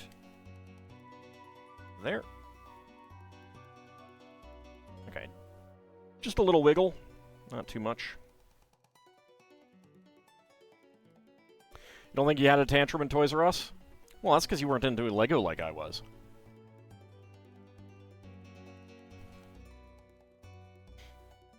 No, I didn't have them often. I don't even know if my my mother remembers any of them. I did have at least one, though. Because I remember it. Closest Toys R Us was like several hours away in Anchorage. Yeah. I mean, that's understandable.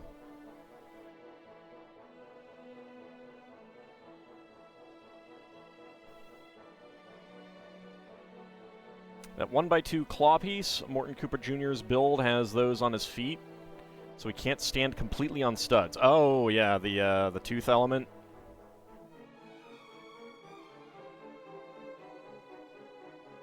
Should probably have a piece under that, then.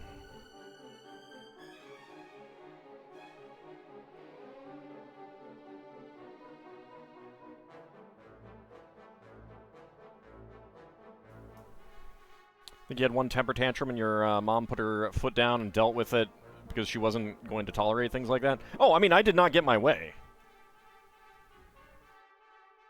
I'm not sure if I ever got my way with a temper tantrum.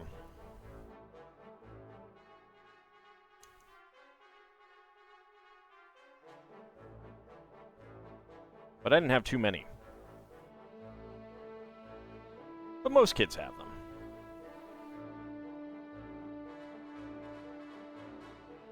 It's part of growing up, learning to deal with your emotions and everything. Sucks for the parents and other people and everything like that, but it's a pretty normal thing.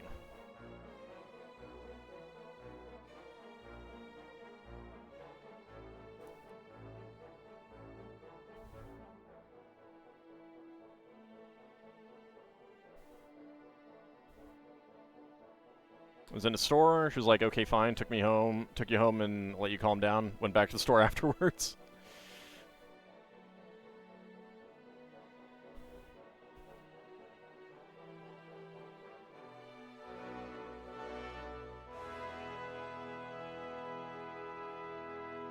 I think my mother's way of dealing with them tended to be, you know, like, if my temper tantrum was like, I'm not leaving here without that, then she'd be like, okay, you could stay here then.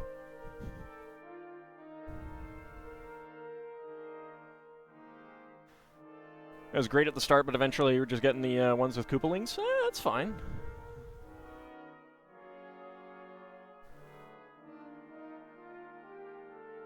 Alright, and that goes right there. Red 1x4 plates.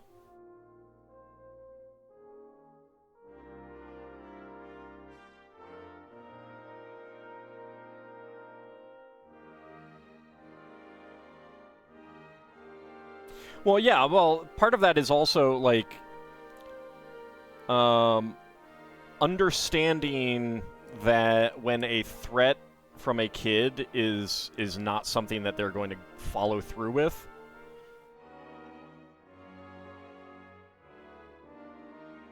Like, my mother was good at knowing when I was making a false threat, you know, like a false thing of you know, I'm going to stay here. And she's like, well, I mean, okay, but you're not going to get dinner. Oh, well, I want dinner. Kind of thing, you know?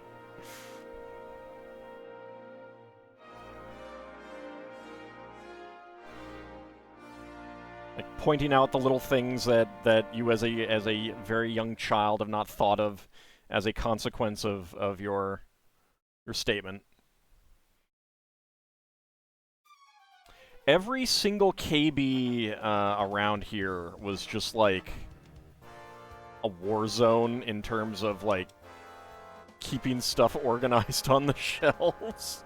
I'd go into them occasionally, and it was just like, do they ever actually shelve anything?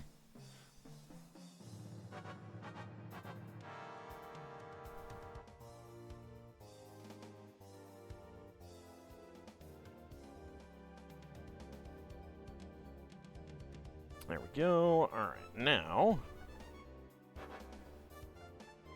on the back. Yours didn't have that problem? That's good. That's good. I did find, like, a copy of Final Fantasy 1 well after it, you know, like, SNES's had come out once. I bought that up real fast.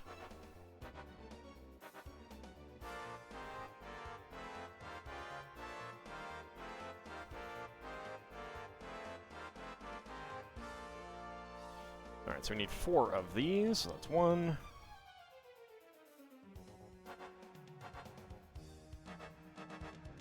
Oh yeah, it's really nice. I was super excited when I saw pictures of it.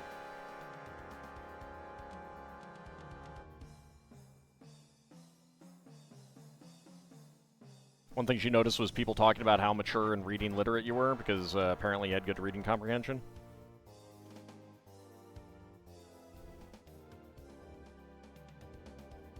That's a plus. Treating kids more like an adult rather than as a kid definitely is a way to, like, have them mature faster, I think. I don't know. It might be a holiday. It might be the holiday category, because it's one of the Chinese New Year sets.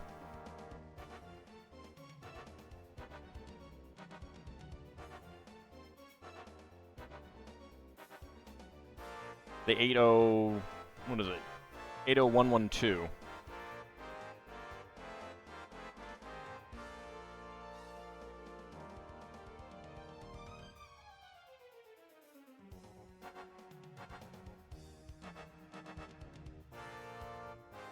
Okay, there we go. Alright, so one of them up here.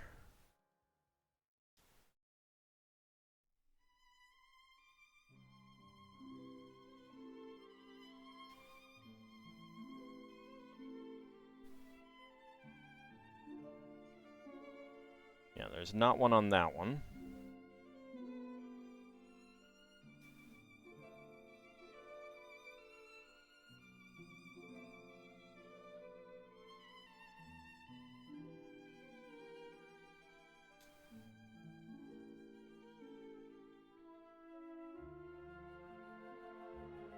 There we go. Got a nice little spine of spikes on its back. Alright, so spare parts. We got a gold 1x1 cylinder plate with hollow stud, pink 1x1 cylinder tile, and a gold tooth claw piece. Alright. Bag number 8. First is a complete series DVD set of his favorite TV show, which he used to binge annually until it was delisted from Netflix. Oh, what show is that? You know you're going to regret getting him this before long, but you had good 3.5 years respite from it.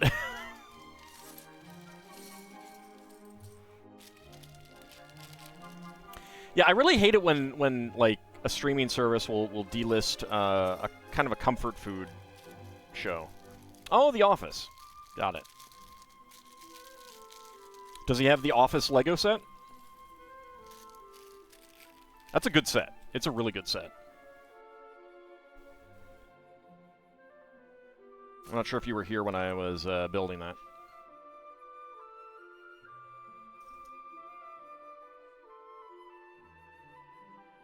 Your favorite sci-fi fantasy series was Warehouse 13? Yeah, I kind of enjoyed that. It's still in the box because he doesn't know where to put it. That's fair enough. That is fair enough. My comfort food TV show, were it on Netflix, and it was for a while, because I did watch it on Netflix, would be MacGyver.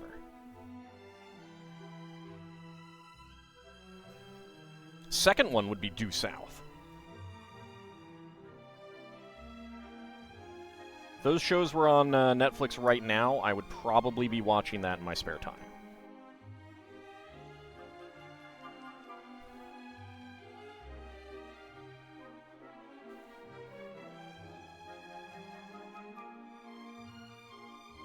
Love the idea of artifacts like that existing in an organization going out of their way to gather and house them. I mean, it's also a good way to just, like, have all kinds of wacky stories and episodic tales and stuff like that. Due South with Paul Gross? Yes. Howdy, Mad Martin.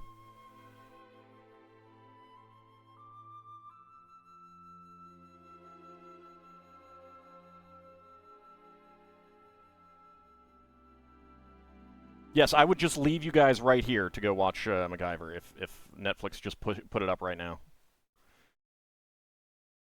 You got most of the... MASH is your favorite show? You got most of the entire series on your Plex server? Didn't expect to hear that show name today? You can always expect to hear me bring up Due South if TV shows come up. Oh, I need to make 2 of these. Alright, back to step 1.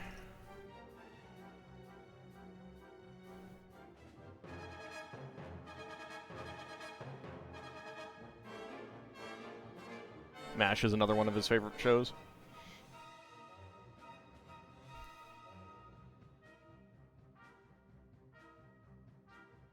Due South is just really good and really funny.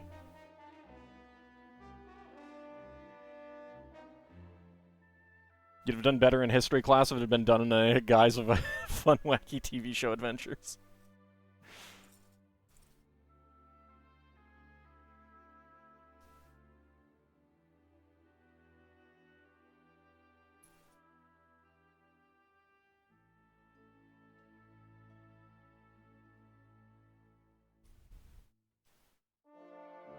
Like, if anyone ever asks me for TV show recommendations, those are like the first on my list. MacGyver and Due South. Love those to death.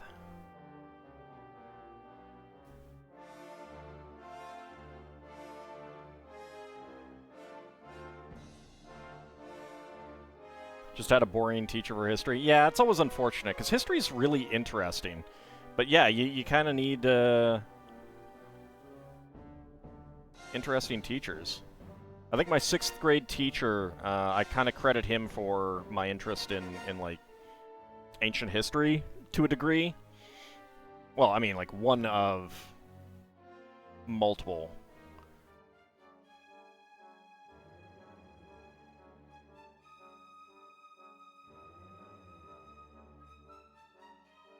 Influences, just because he was a good teacher. And made the stuff interesting. Alright, so that is those 2. Now we make another one. Slightly different.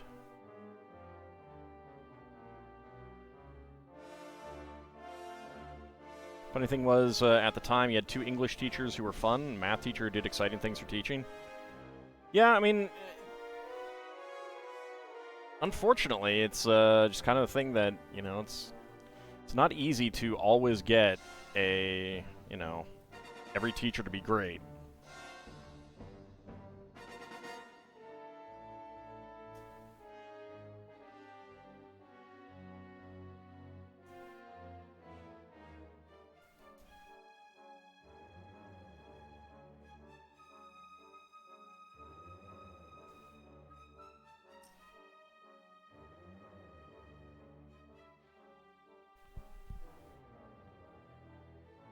Oh, that wouldn't last long. No. That's terrible. Now, my mother and my sister, both teachers, so I'm very fond of the teaching profession. And also very, very... very angry about people who attack it.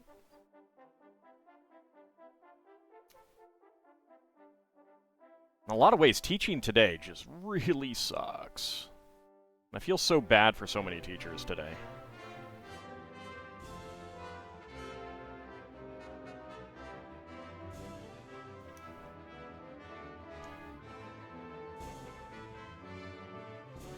Hopefully things will change and come around soon, though.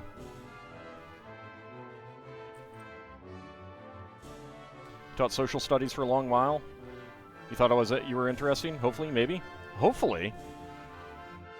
I mean, my mother, like, on Facebook has gotten, like, students from, like, 20 years ago look her up and just be like, oh, wow, it's you. You were my favorite teacher. I'm doing my job because of this. Like, someone actually, Like, one of her old students from, like, 27 years ago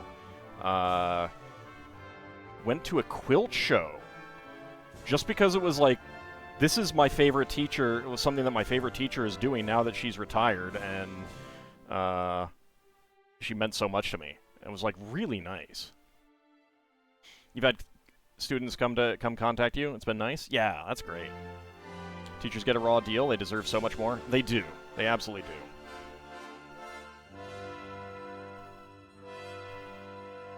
I mean, it's like one of those jobs that is so massively, incredibly important. Like, you're literally, you know, setting up the next generation of kids for success or failure, kind of thing. And it is just so important. Like, there are few jobs with that kind of reach and influence and stuff like that. And went to several of their weddings. Wow.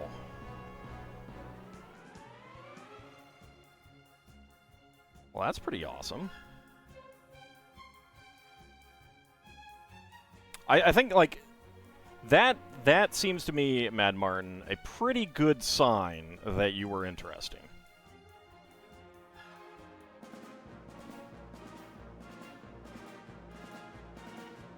One of the huge things that your mom pushed for was one of your cousins to get tested for going into a higher class level because she noticed a student was smarter than where she was in the school system. Yeah, that's cool. That can be pretty stressful.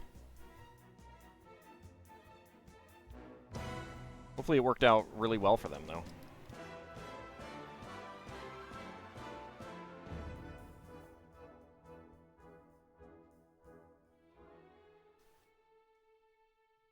That had been a consideration for me. I was a terrible student.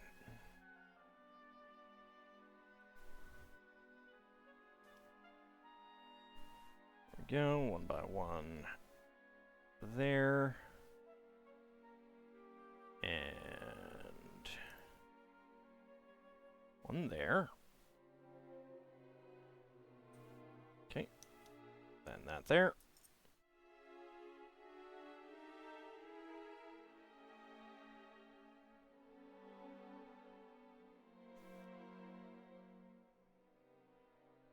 There we go. We got the scale patterns pretty neat on there. Being judged for not having the same talent at math as your elder siblings was frustrating. Yeah, that can really suck.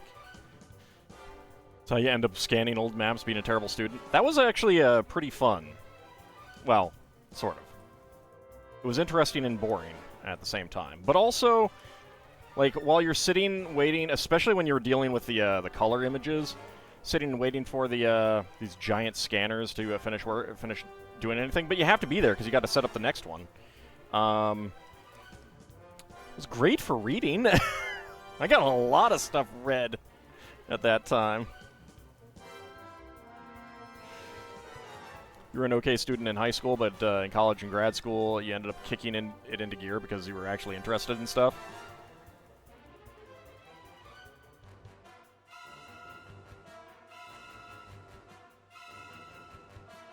I know you were not a rogue guy.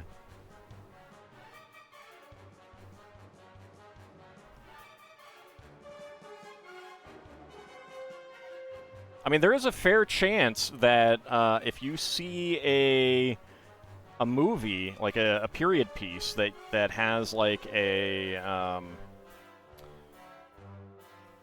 U.S. nautical chart in it from the proper time period, I may have had something to do with that.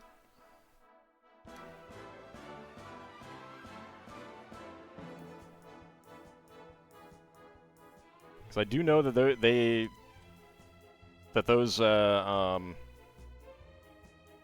those images got used in a number of movies.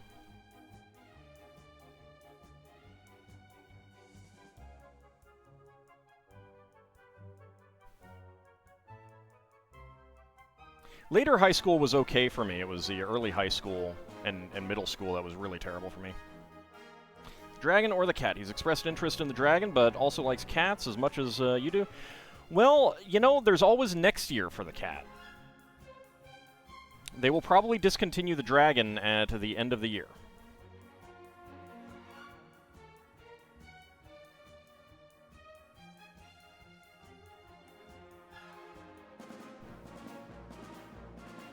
Oops. That's this, there, and that one there.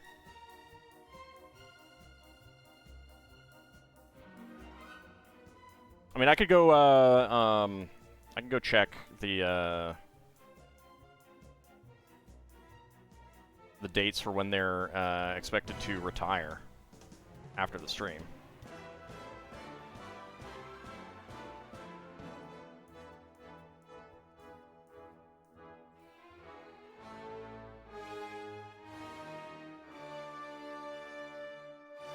Yeah, I had similar issues being like a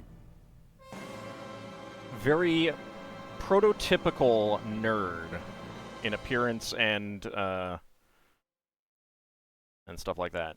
The data is out there. The only place that I know, I believe the LEGO Leaks Reddit has a list, but also I'm on a Discord server that compiles that information.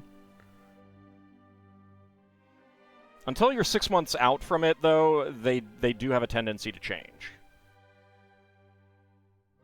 But it's usually a pretty good idea. If something is not going away until 2025, then chances are they're not going to move it to 2024 after the second half of 2024.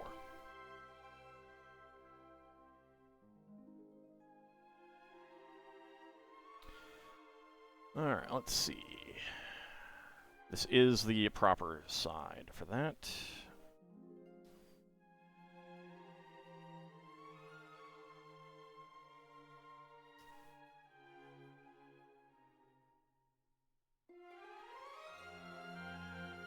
But yeah, I mean, if there's ever any sets, you can always hit me up on Discord or something like that, and I can look those things up pretty easily. All right, there we go. And that... see if I can get this in there. There we go. There we go. Got a nice curve to the body. And a black friction pin there. Howdy, Shield of Hope. How's it going?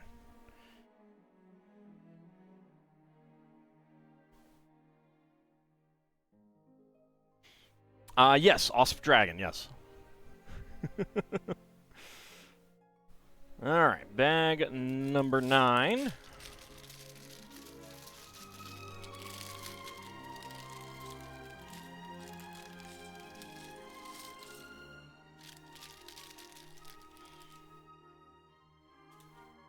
Thank you for bag for my bag tossing skills are very terrible today. Yeah, the Chinese seasonal sets usually only last a year. They might last 2-ish, but I think they usually get put on sale near the end of the year. And I am really hoping that the reunion celebration goes on sale.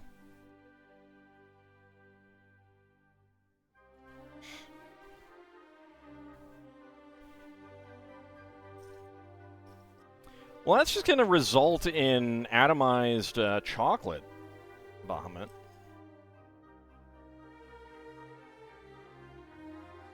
Not even melted, atomized.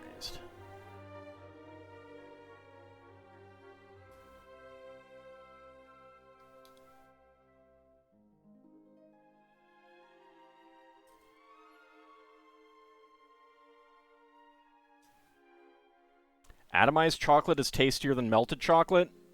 I don't know about that. I don't know about that.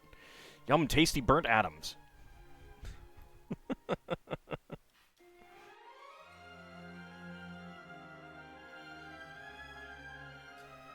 shoulders are giving me some issues.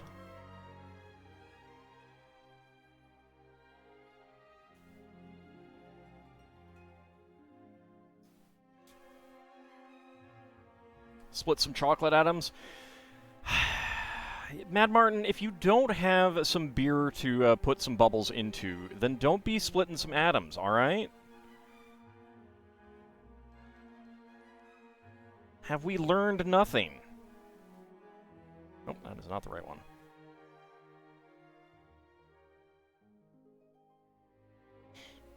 You have plenty of beer, joke's on you? Oh, fair enough. I mean, I guess if you want some bubbles in your beer, then you can go ahead and split some atoms.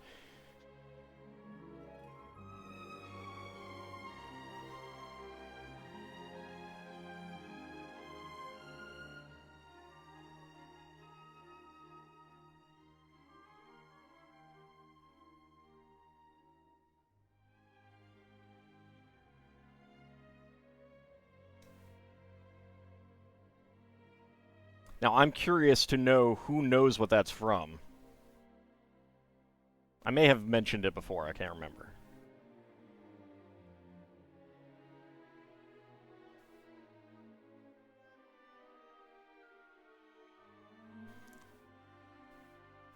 Exactly. There you go, Not a Rogue AI. I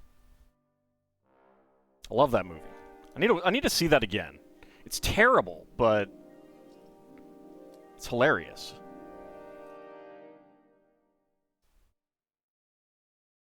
I need to know if it holds up. I don't know if it holds up.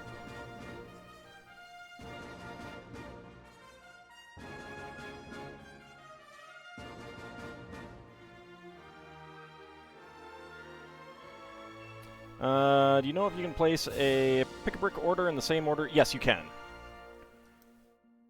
So, like, if you need to get, like, $50 for a gift with purchase, you can buy a $40 set and $10 worth of pick-a-brick.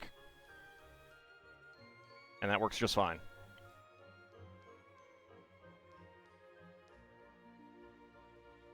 That'll get you your thing.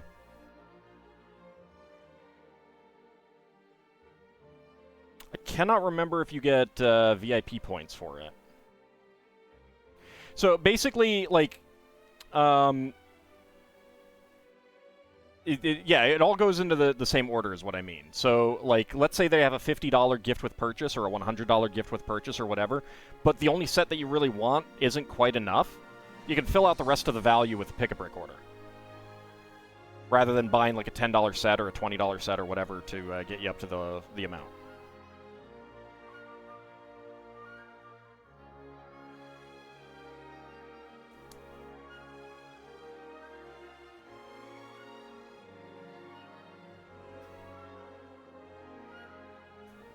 But I'm not sure if you get VIP points for the order. You might, but I just can't remember.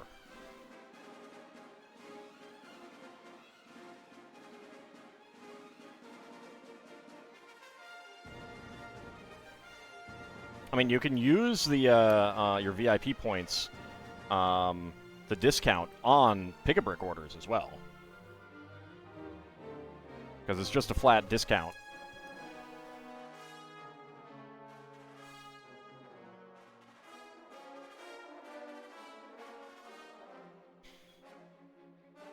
All right, that is right there.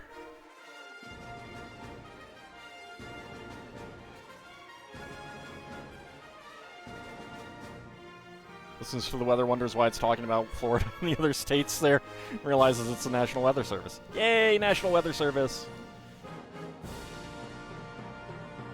I used to work for NOAA. That's where I did the nautical chart scanning. I didn't work for the, I worked for the National Ocean Service, not the National Weather Service. But I have a fondness for them regardless.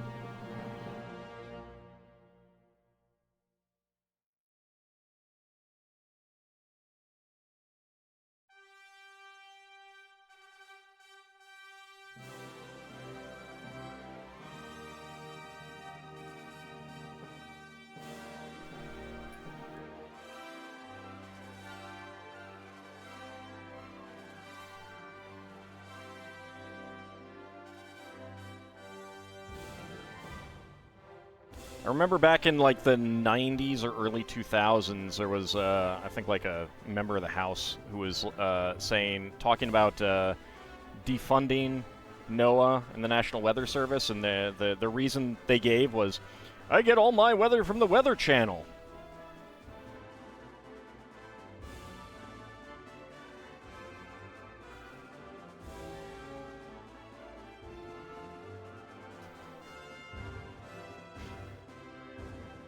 Why is the weather talking about this place? You live in Alaska? Well, maybe they think you're going to go down there.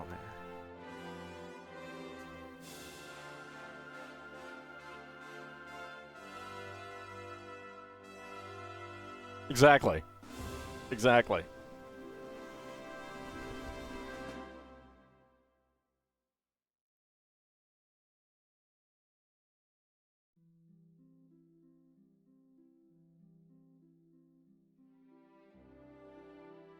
It's a lot of bad faith attacks on our scientific agencies.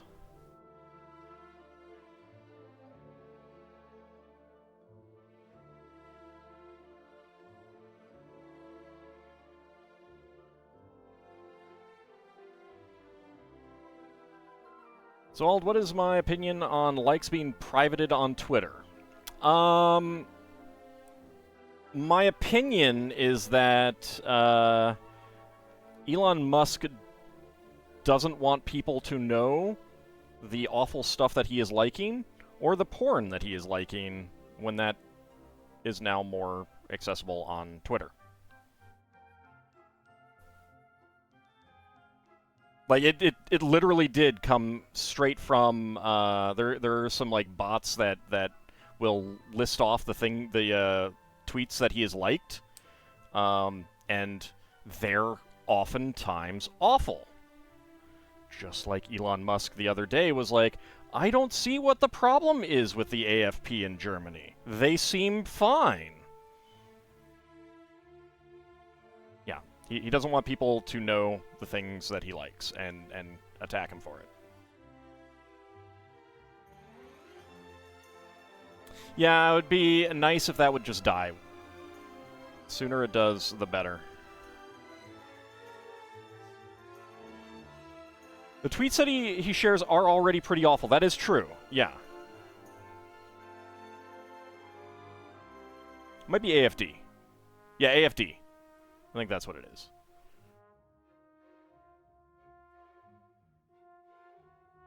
The far right nationalist party that's basically,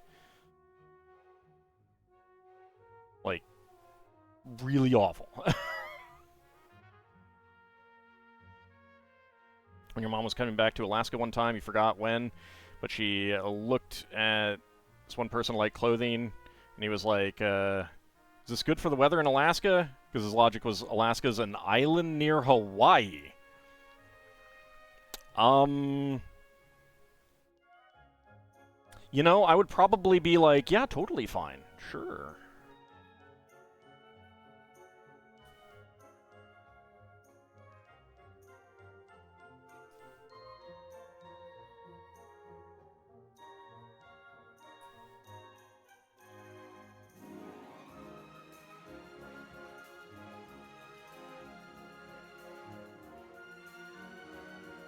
That one is going not that way. That one goes this way, and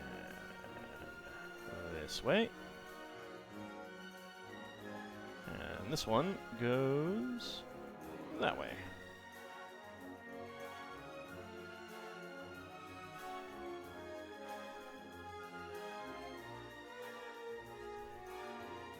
Alright, there we go. Get that right on there. Very odd tail. I guess it's kind of feathery.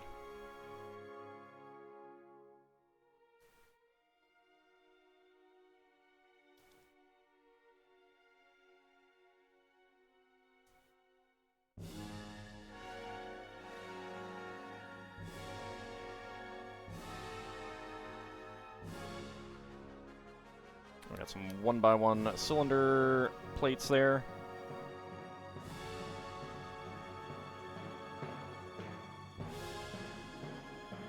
I mean, the thing that about likes being private is that I don't know how it's going to, like,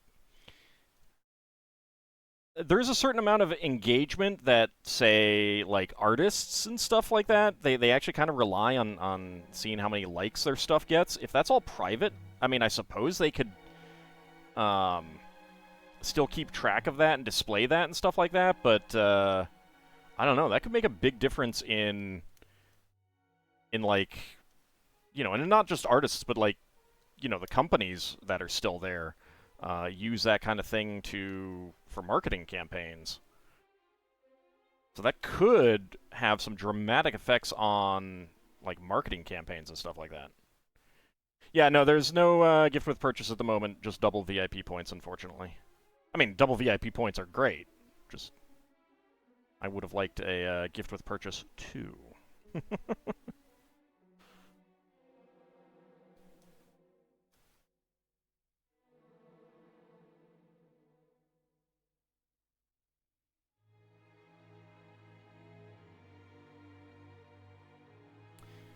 Because maps at the time had Alaska in the small... Oh, God. That hurts. That hurts. For some reason he didn't logic out the fact that there was a straight line in Alaska where the state meets Canada. Yeah. Yeah, that hurts. That hurts.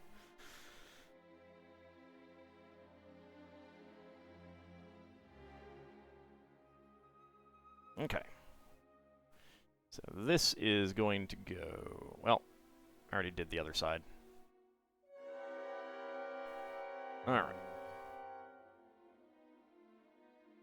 My father was a cartographer, so I'm very, very much, you know, a mappy person. All right, so not pop. So we have a gold blade element, a beige 1x1 cylinder tile, and a bright orange 1x1 tile slope. Although, I wonder if that is supposed to go someplace.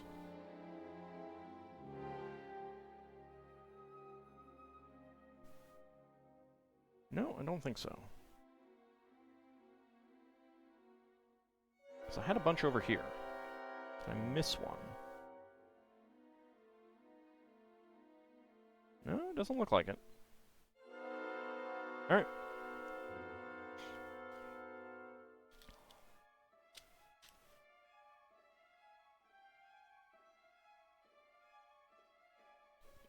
Yeah, I mean, you don't need a full-on map of the whole land when you're just doing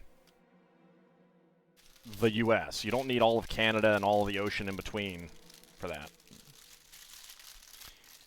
One point you wanted to move to Alaska, but now you're afraid of errant mega flares? Yeah, that would be worrying. That would be worrying. You also have to worry about mosquitoes.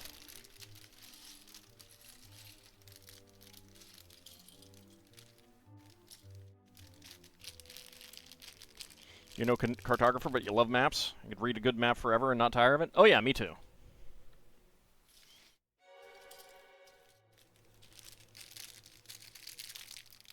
I just mean that my father actually did that for a living. Mosquitoes are there, you live around lots of water. Yeah, but do you get clouds of mosquitoes? Because my understanding is that you get clouds of mosquitoes in Alaska during the summer. You don't mega flare for no reason? No, you do have lots and lots of reasons to mega flare.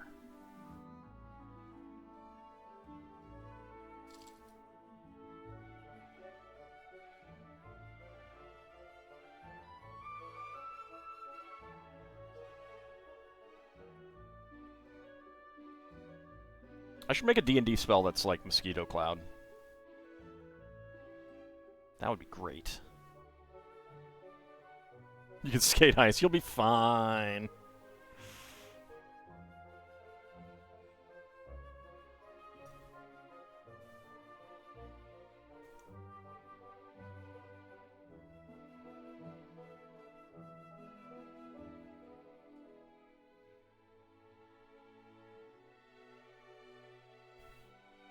Right, you don't Mega Flare for just any reason. You just have lots of daily reasons to Mega Flare. Keep a tablet of graph paper near your desk just in case the latter situation comes up. Oh yeah, no, that's good.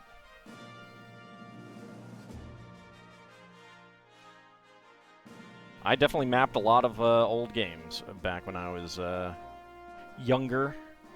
I don't do it when LPing just because that would be a lot of dead time on videos.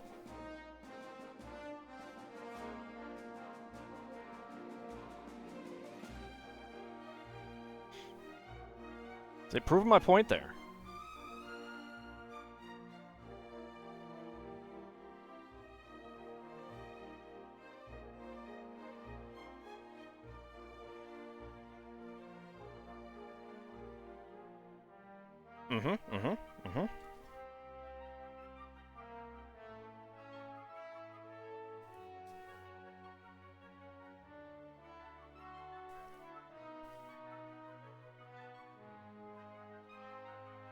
A solid blue headpiece? What do you mean?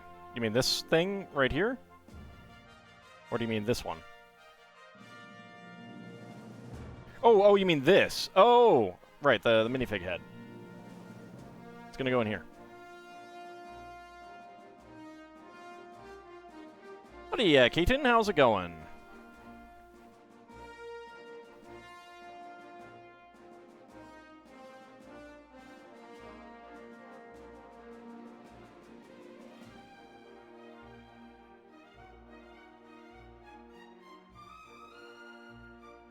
Yes, because this is actually a helmet piece from, like, it's on one of the characters that came in the not in this shade exactly, but on one of the characters that came in the Daily Bugle.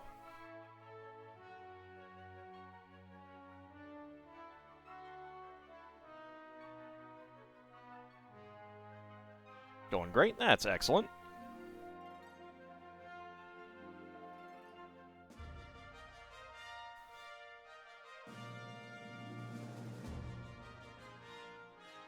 Where's one by one? There it is.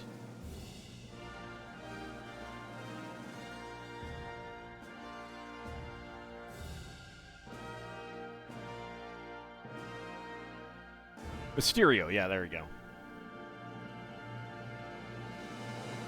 I most definitely do not know Spider-Man villains. I mean, obviously I know some of them. If they've shown up in one of the movies, then I may know them.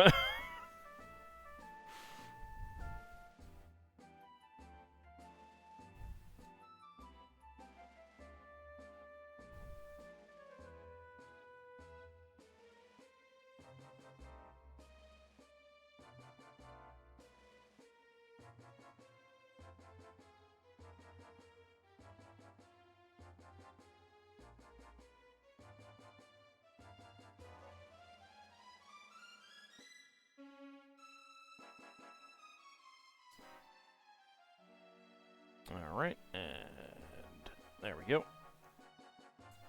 Curved angle piece, and we need another tooth element. Mysterio is actually in Far From Home. Okay, well, I haven't seen that one. Let me rephrase that. The Sam Raimi ones. Definitely wish you lived in a place that had mild summers and little to no snow in winters. I don't think there's a place like that. I don't think that exists.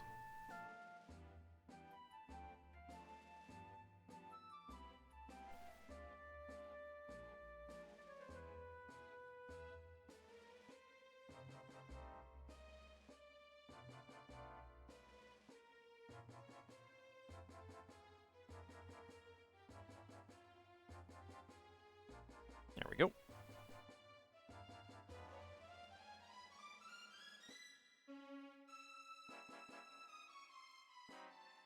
And yeah, right there. There we go. Get that on. I do have very little snow, that's true. I mean, where you live right now, Bahamut, you have no summers.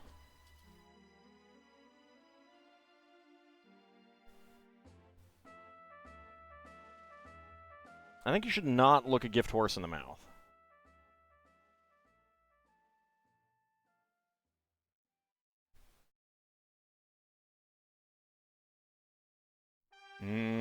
AC. I'm just jealous of the snow you get during the winter. I am, yes, this is true. This is true. But I'm also pointing out that you have no summer. You might call it summer, but it's not summer. Used to be that in northwest Indiana had cold, snowy winters and hot summers. In recent years, snow is largely mythical, though. Yeah. Boy, it's almost like the climate is changing, huh?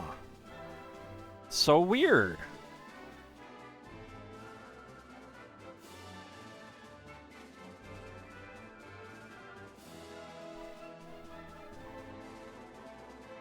In Canada, summer has 2 weeks of bad skiing.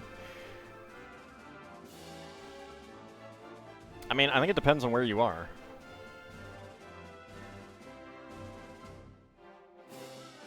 Hi, fellow Hooserish. I have relatives in northern Indiana.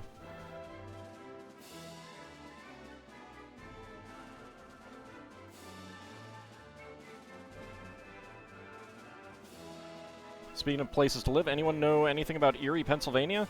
You're looking to get out of Texas. Well, there was a show based on Erie.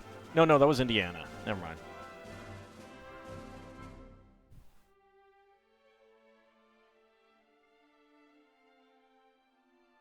Pennsylvania does have a lot of nice hills and stuff.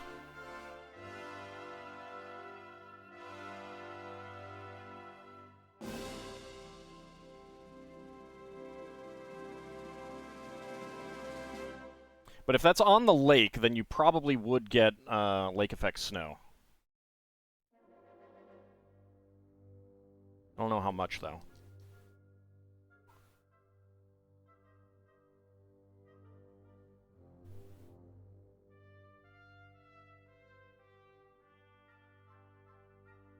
About that series, Erie, Indiana. Need to finish watching it.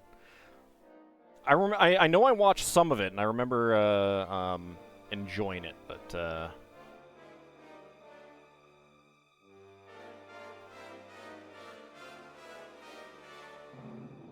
didn't watch a whole lot of it.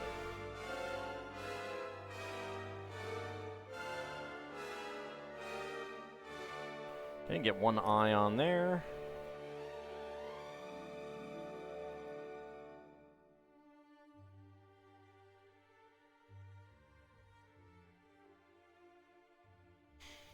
There we go. And then we use these for some eyebrows.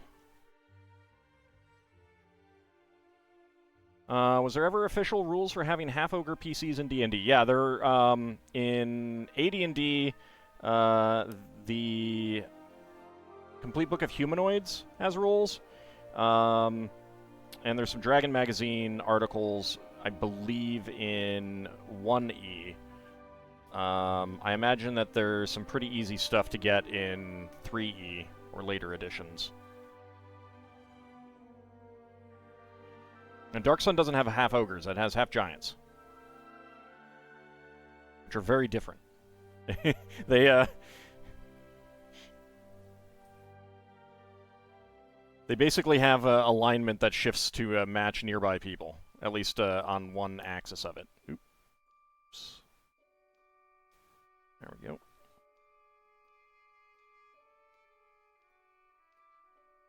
Ah, no worries.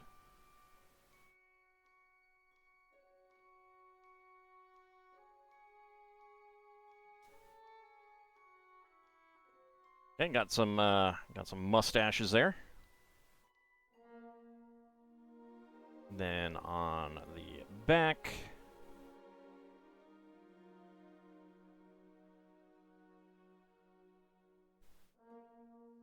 okay, there we go. 1x1 cone and a dino tail. Yeah, the colors are great. I love the colors.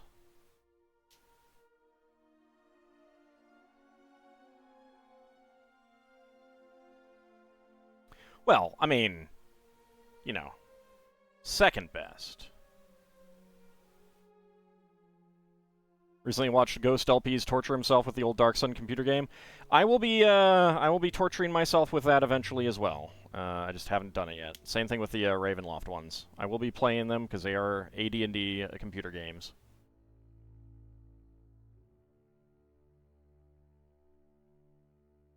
Yes, Mad Martin, you're right. You're right. The green one is the best looking dragon. That is true.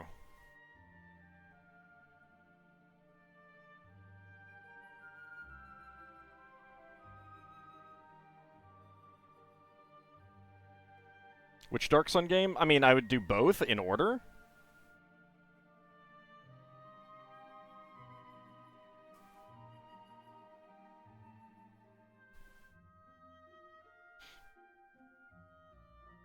Do these games have cool-sounding music and Illithids dressed in cloaks that ask them to take you to another planet? No, they don't. They do not have any Illithids. Or at least they shouldn't. Oops, I missed...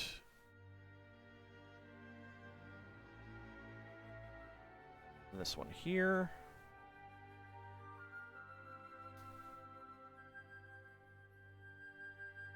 And this one here. There are other psionic creatures, though.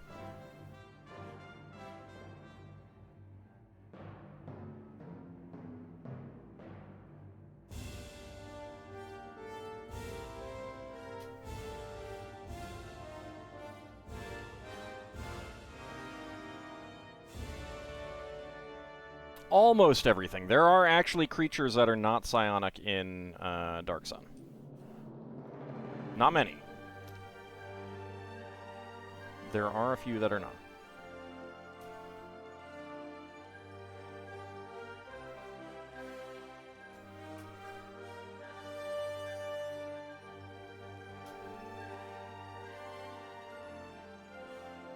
There we go.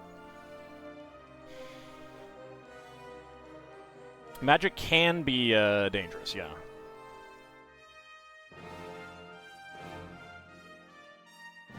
These are back that way. I'll get a good angle of this in a bit. I want to get the other limb made here. Yeah, every PC has a wild talent. There's Defiling Magic and Preserving Magic. Preserving is slower to cast. Defiling gives you a really quick advancement. There are also no gods. Isn't it magic the big reason that Dark Sun World is dying? Yes. Yes, it is. It is essentially a post-apocalyptic setting. Defiling, you're good at that. Oh, I know.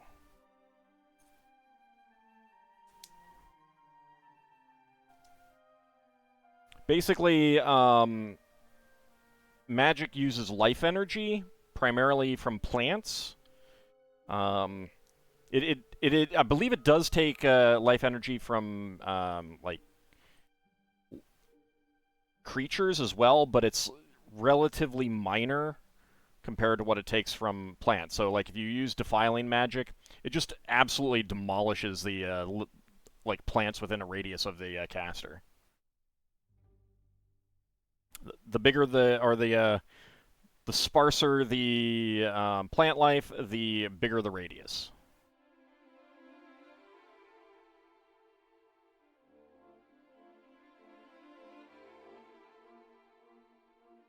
Yeah, preserving, it's like you're drawing it from a wider area and more slowly so that things can withstand that. Whereas defiling is just like, yank it all real fast.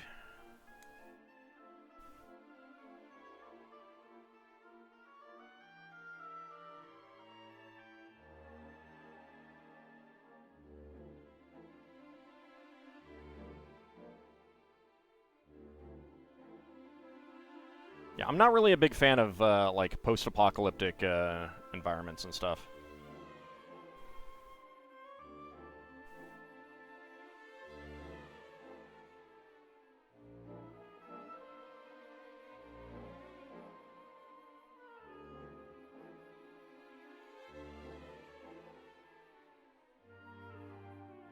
There we go. We have the head on there.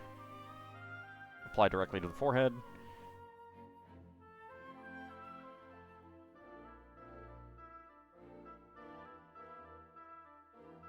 And there we go.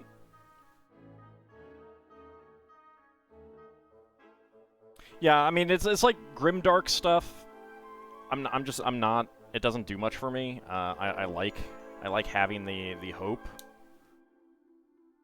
And I think that's one reason why people didn't, you know, why some Dark Sun fans didn't like the novels, is because it actually gave hope. It's like, no, we can't have that in Dark Sun. The only post-apocalyptic setting you like is Fallout, and that's due to the goofy things in it. Well, and that's kind of the thing, is that, like, Fallout ultimately has hope. Like, that's a real important distinction about Fallout. It's post-apocalyptic, but things are generally, like, improving.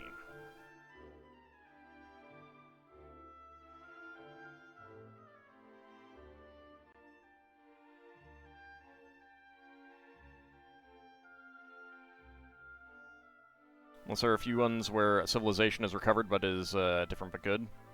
Yeah. But then that kind of moves it away from you know, like that kind of hopeless element of it.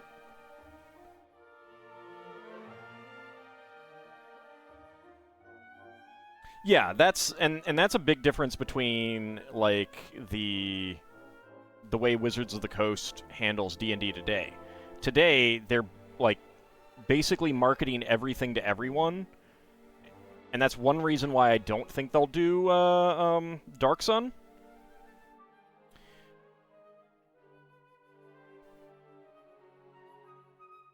I mean, there are other manifest reasons why I don't think they'll do Dark Sun either, but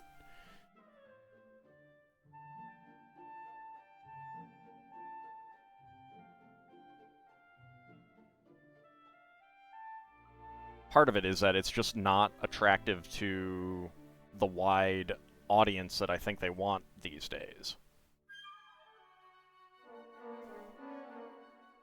So they need to they'd need to market it expecting a significantly smaller percentage of the people would be buying it.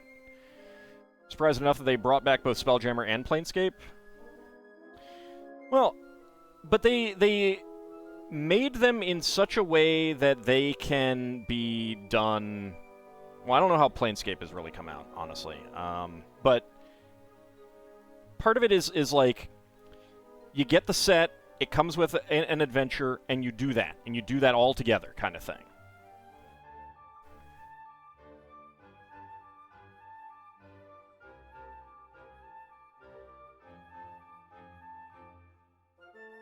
Alright, so this side we get bright orange cloud element, orange cloud element, another orange cloud element,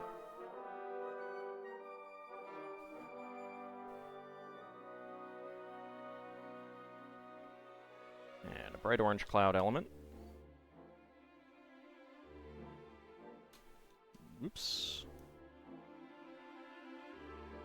Popped that off. There we go. There we go. And there we go.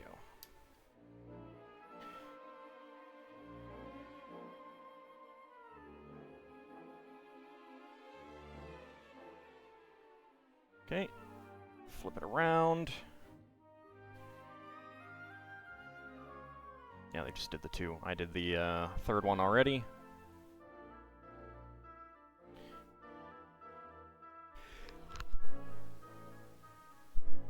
Sorry, I had to sneeze.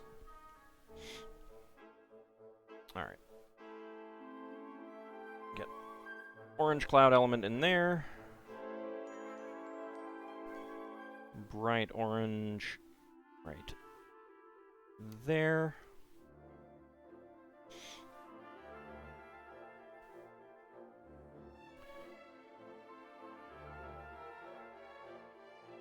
Orange one there, and bright orange right here.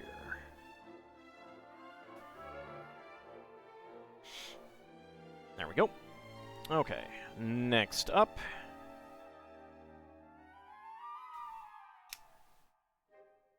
Helps if I do this on the right side.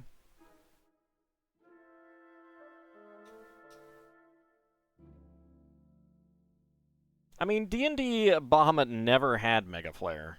That was always a Final Fantasy thing.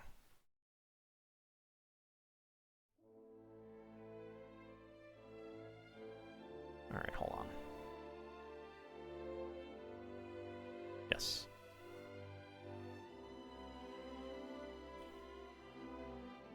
It is on the top. Okay.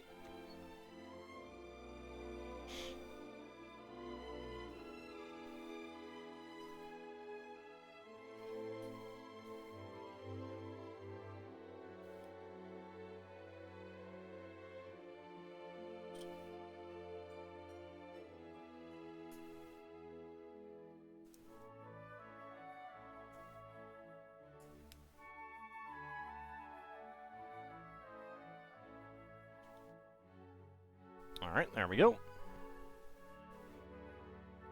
And turn it around here. And get that sign right on there. Alright, before we get a good look at it, let's go ahead and see our extra pieces. So I got a dark gray long horn element, red friction half pin, gold 1x1 cylinder plate with hollow stud, gold 1x1 cylinder plate with bar, dark gray 2L bar with stop, and a gray bar angle bar with stud. Buddy Elzeroth, how's it going? Okay. So here we have the dragon. Turn its head a little bit. Rotate it around. Turn its tail by accident. And it has a clip on this side too, so you can put the clip, the little sign on that side. My one complaint is that it is really heavy to not have a leg over on this side holding it up.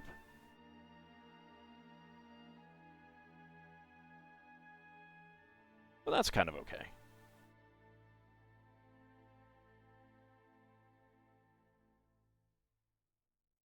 Get a closer view on it.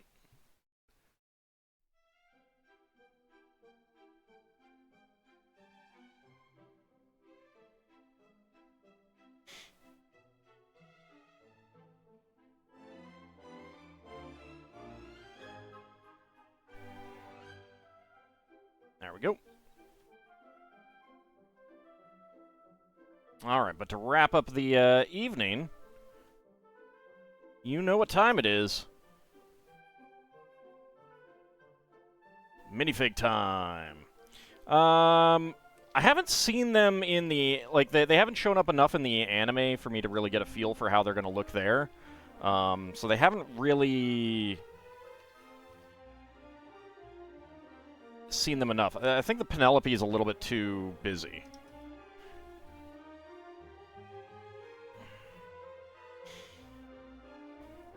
Alright, Mad Martin, have a good rest of your night. Thank you very much for coming on out. We will be wrapping things up as soon as we finish up with minifigs, of course. Okay, so... D6... Alright, so that's a 1. So from pulling from that side, 15. 1, 2, 3, 4, 5, 6, 7, 8, 9, 10, 11, 12, 13, 14, 15. There we go.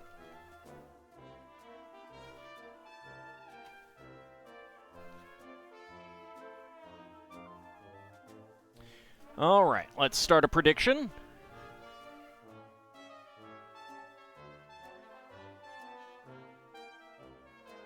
Can all guess what is inside the minifig pack? Let's go. Get your predictions in. Let me go ahead and get my timer up. There we go. And get a die roll to see what the dice think we're going to get. I'm glad, Elil. I hope you have a good rest of your day, your night. So 15 again, so it thinks the Bobby. So we'll see about that.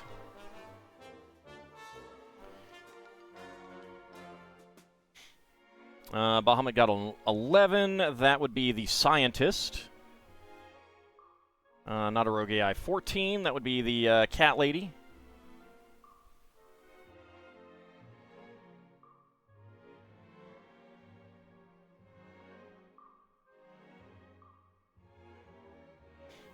Abcody also got a 14, so Cat Lady again.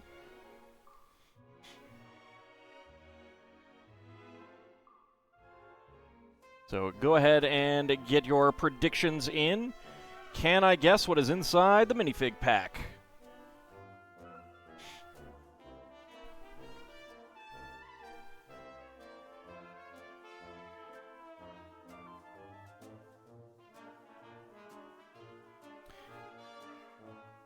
Lil Bunny is not here tonight, apparently.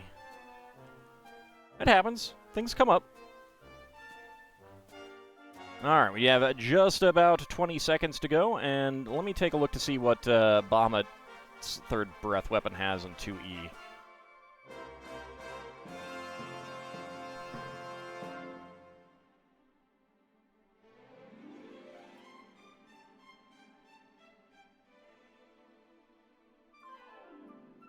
So he has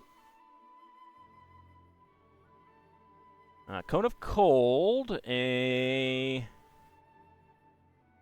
Cloud of Gas that forces him into gaseous form, and then he has a Roar that is a cone. That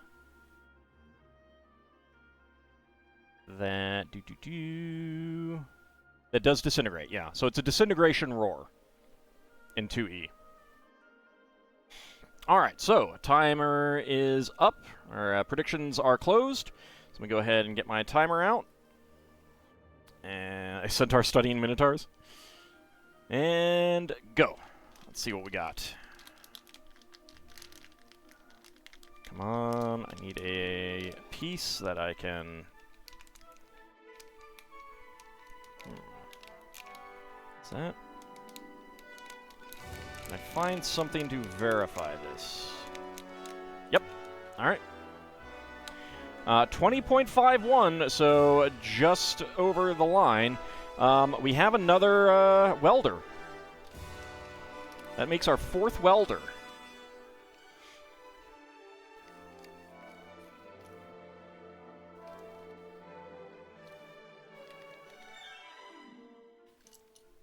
Yep, that is the welder. At 20.51. So let's go ahead and choose a prediction. 20 to 50 seconds. Complete that prediction. And who is getting the hams?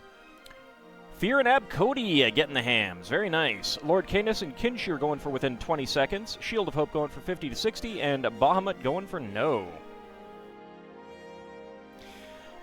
So in these series, these earlier series that are in this box size, there's a total of 60 minifigs. 20, 20, 20, which, since there's 16, corresponds to not an even amount. Usually...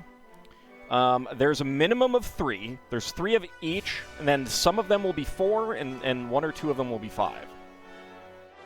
And I do not know what the distribution is on this one. So this could be the last welder, but there could also be one more.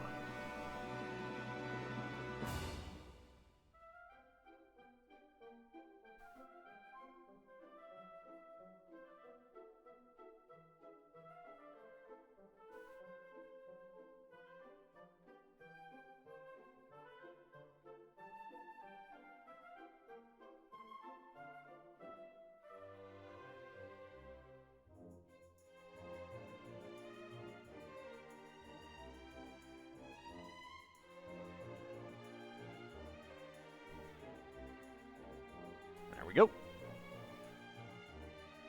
So yet another welder. Brings a lot of nostalgia of using LEGO minifigs for D&D minis. Yeah. I did mark that one. The nice thing is that the next minifig series is actually going to be D&D, so you can use legitimate D&D LEGO minifigs for your games. Now, here's one that there's 17 of. I do not know if there are 3 of the policemen. There might only be 1. But, so there's at least 3 of most of these in this next set. I don't know the distribution.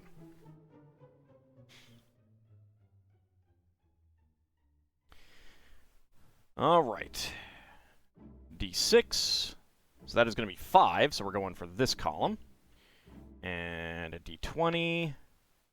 That is 12. 1, 2, 3, 4, 5, 6, 7, 8, 9, 10, 11, and 12. Alright.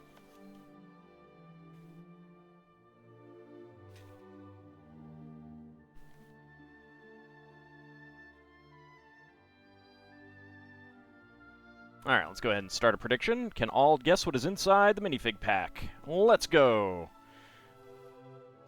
Alright, D20.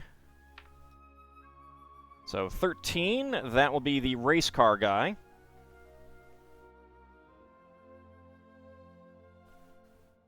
If the die predicts correctly. Not a rogue guy gets 16, that would be the boy with the present. Uses minifigs for D&D. Players complain about all the single Mind Flayer encounters. You also got 16. Alright. I mean, could also keep encountering Dobby, you know, if you're...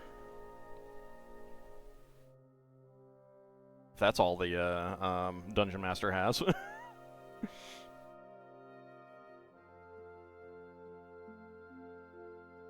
Abcody gets 13 as well, so same as I did. That would be the race car guy. Alright, about a minute to go. Get your predictions in. So we've gotten 2 of the red brick guy. We've gotten the elephant costume, the clown costume, the rocket costume, the dragon costume, the spider costume, the plant costume, and the horse, the cowboy costume, and the unicorn costume. A Minotaur Let's Playing Soul Blazer. Only dragons and humans Let's Play that game. This is a known fact. I have to say human because Mysterious JG has also played that. $14 out of nowhere because of the pick-a-brick order. Ooh, what'd you get? What'd you order? Alright, a few seconds remaining. He wants to be the first Minotaur, huh? There's one small hoof for Minotaurs, one giant hoof step for Minotaur kind. Alright. Predictions are closed. Go ahead and reset my timer. And... go. Alright, let's see. What do we have? What do we have?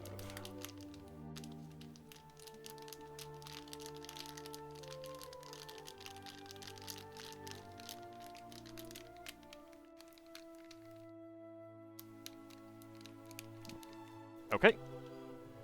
Ooh, just over the line. 2020.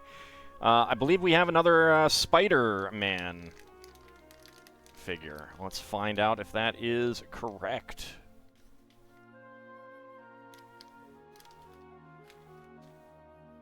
(2020), that was 4 years ago. I know. Yep. Yep, we have another spider costume. Don't... ah! Stupid thing went on the floor. Alright. Replacement for the brown piece that broke last week, and 2 very fancy swords that you're surprised were in Pick-a-Brick at all. Very unique swords that you did not want to get the sets for. What swords?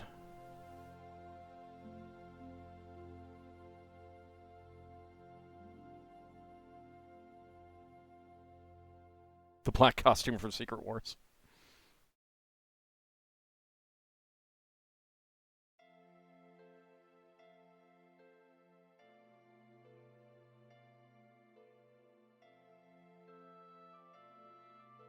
Yeah, that's fair.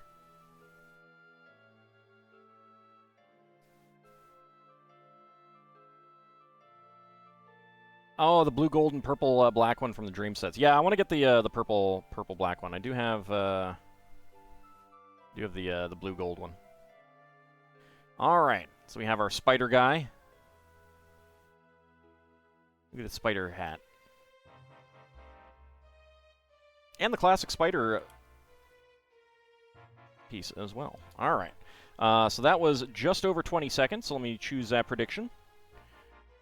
20 to 50 seconds again. Complete the prediction. And who is getting the hams? All right, Fear and Lord Canis this time getting the hams. Abcody and Kinshir going for within 20 seconds. Shield of Hope going for 50 to 60. And Bahamut going for no. Purple-black sounds like villain colors? Oh, yes, it is. Both are available in Pick-a-Brick for $1 each. Yeah? Yeah, that's pretty good. All right, so that is marked off. So now let's get this one out. So lonely in the no vote. Yeah, I know. It's always a shame when Lel Bunny can't make it, huh? We're thinking of you, Lel Bunny.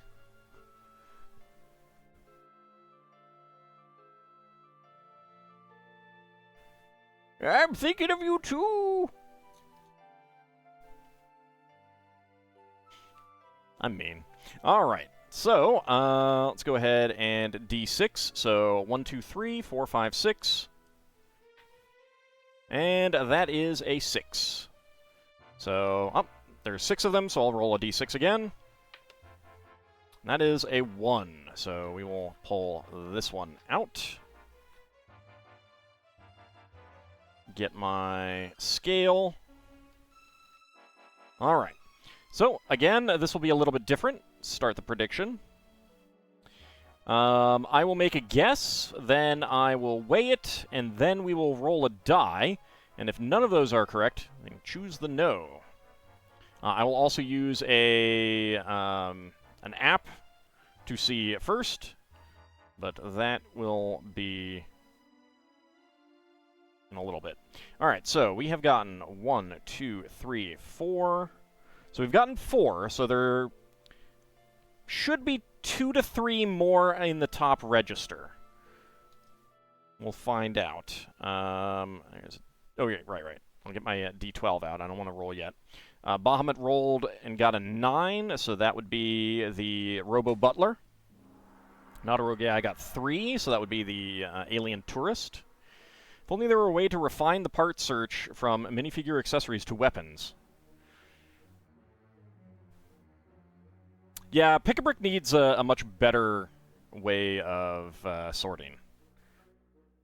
Either that or have Bricklink directly linked to them. Abcody got 11, so that would be the Orion figure. All right, 50 seconds remaining. Can I guess what's inside the minifig box? So first I will shake it, try to make a guess that way. Then I will weigh it and see if we can get it with the weight, which there's a bunch on here that are very, very close to each other. Like, we've got a 17.7, 17.32, 17.5, and 17.52, so...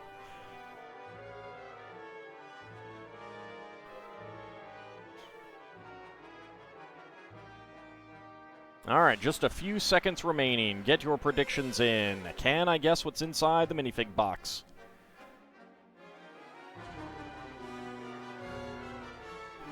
Alright. Predictions are closed. Okay, so, first of all...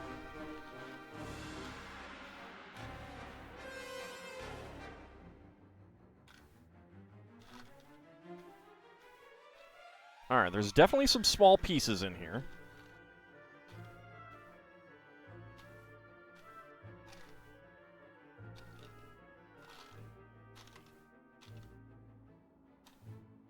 Alright, my guess is going to be the imposter. So, that is my guess. Now, let's weigh it. Actually, let's roll the die first. Oops, that didn't work.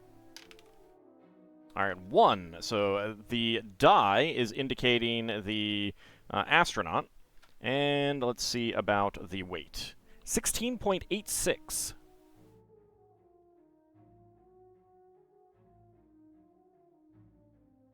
Okay, that is closest to the imposter. So I'm going to say that the weight is the imposter as well.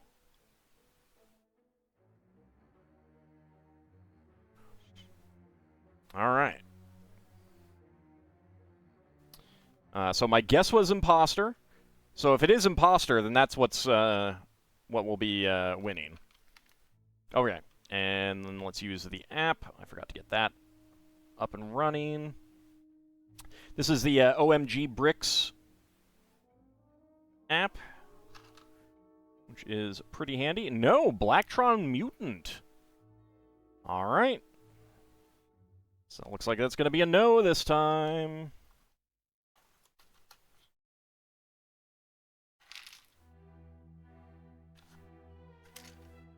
There we go. Okay, so let's choose the outcome. And it's going to be a no. Get out of here, moth. All right, let's see. Bahamut and Fear getting the hams there. Very nice. Ice Sovereign going for yes with a guess. Ab Cody going for yes with weight. And Kinshir and Shield of Hope going for yes with the die roll. But it was a no this time. You doubled your hams. So we have one of the neat little double arm piece here. And the torso, it's Blacktron 2. Modified, of course. Get his legs on. He's got a rebreather.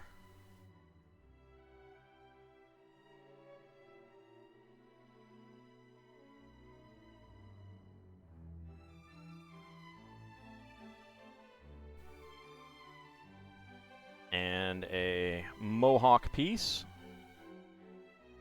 which I don't think I've ever had before, so that's kind of neat. And he has 2 guns. Pretty basic guns.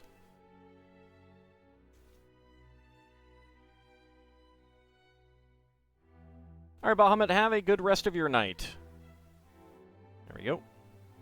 So it's definitely an interesting fig. Kind of annoying to only have one of these legs.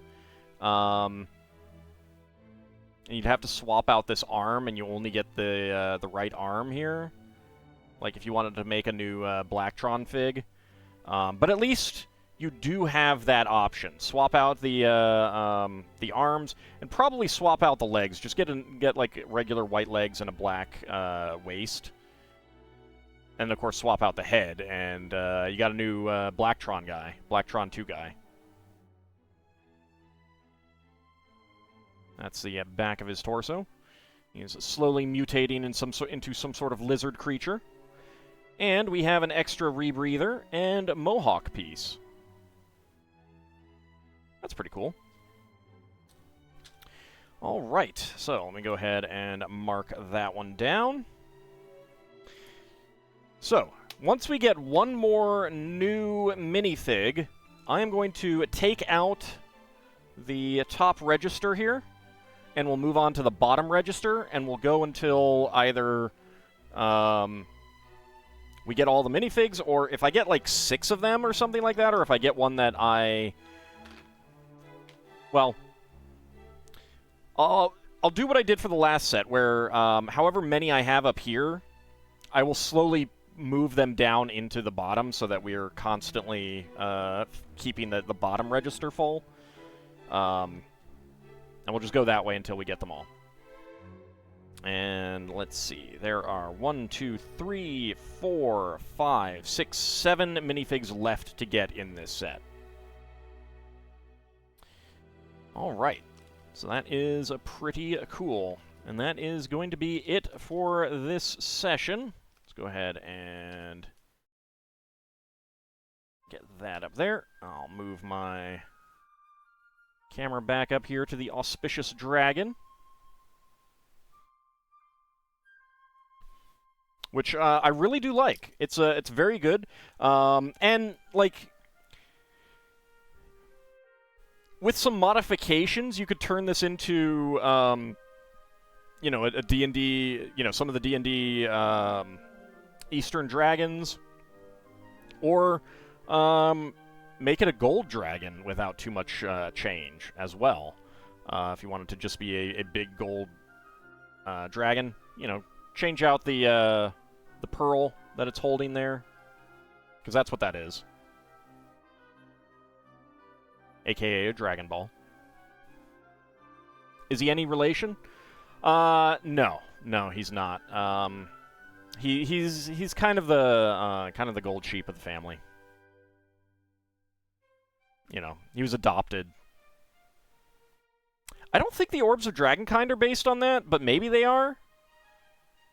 I don't know what the thought process is behind that, but at least in like 1E and 2E, I think the Eastern Dragons are said to have like a pearl in their brain that is part of the source of their power, and that is like the dragon holding the ball, which you see in like Japanese media in particular. I don't know enough about Chinese media to know how often that is, if it's the same. But that's where that's coming from. It's the same kind of thought process, or the mythological element that drives them both. I don't know that Orbs of Dragonkind are from myth. That's the thing. But it would not surprise me if, like, I mean, pearls are said to be the power of. I mean, I'm pretty sure in Chinese mythology, pearls are said to be the power of dragons. I don't think that either they don't go into detail on where the pearl is, or you get some that say they hold them, or some that say that they're in their heads or something like that. Would be my guess. I don't know enough about it to know for sure, but it would be my guess that it's that kind of thing. But I don't know that Orbs of Dragonkind are related in any way. But that is going to wrap us up for tonight. Maybe they were inspired by those pearls, and maybe Toriyama... Well, Toriyama was definitely inspired by them. The whole Dragon Ball thing is from that.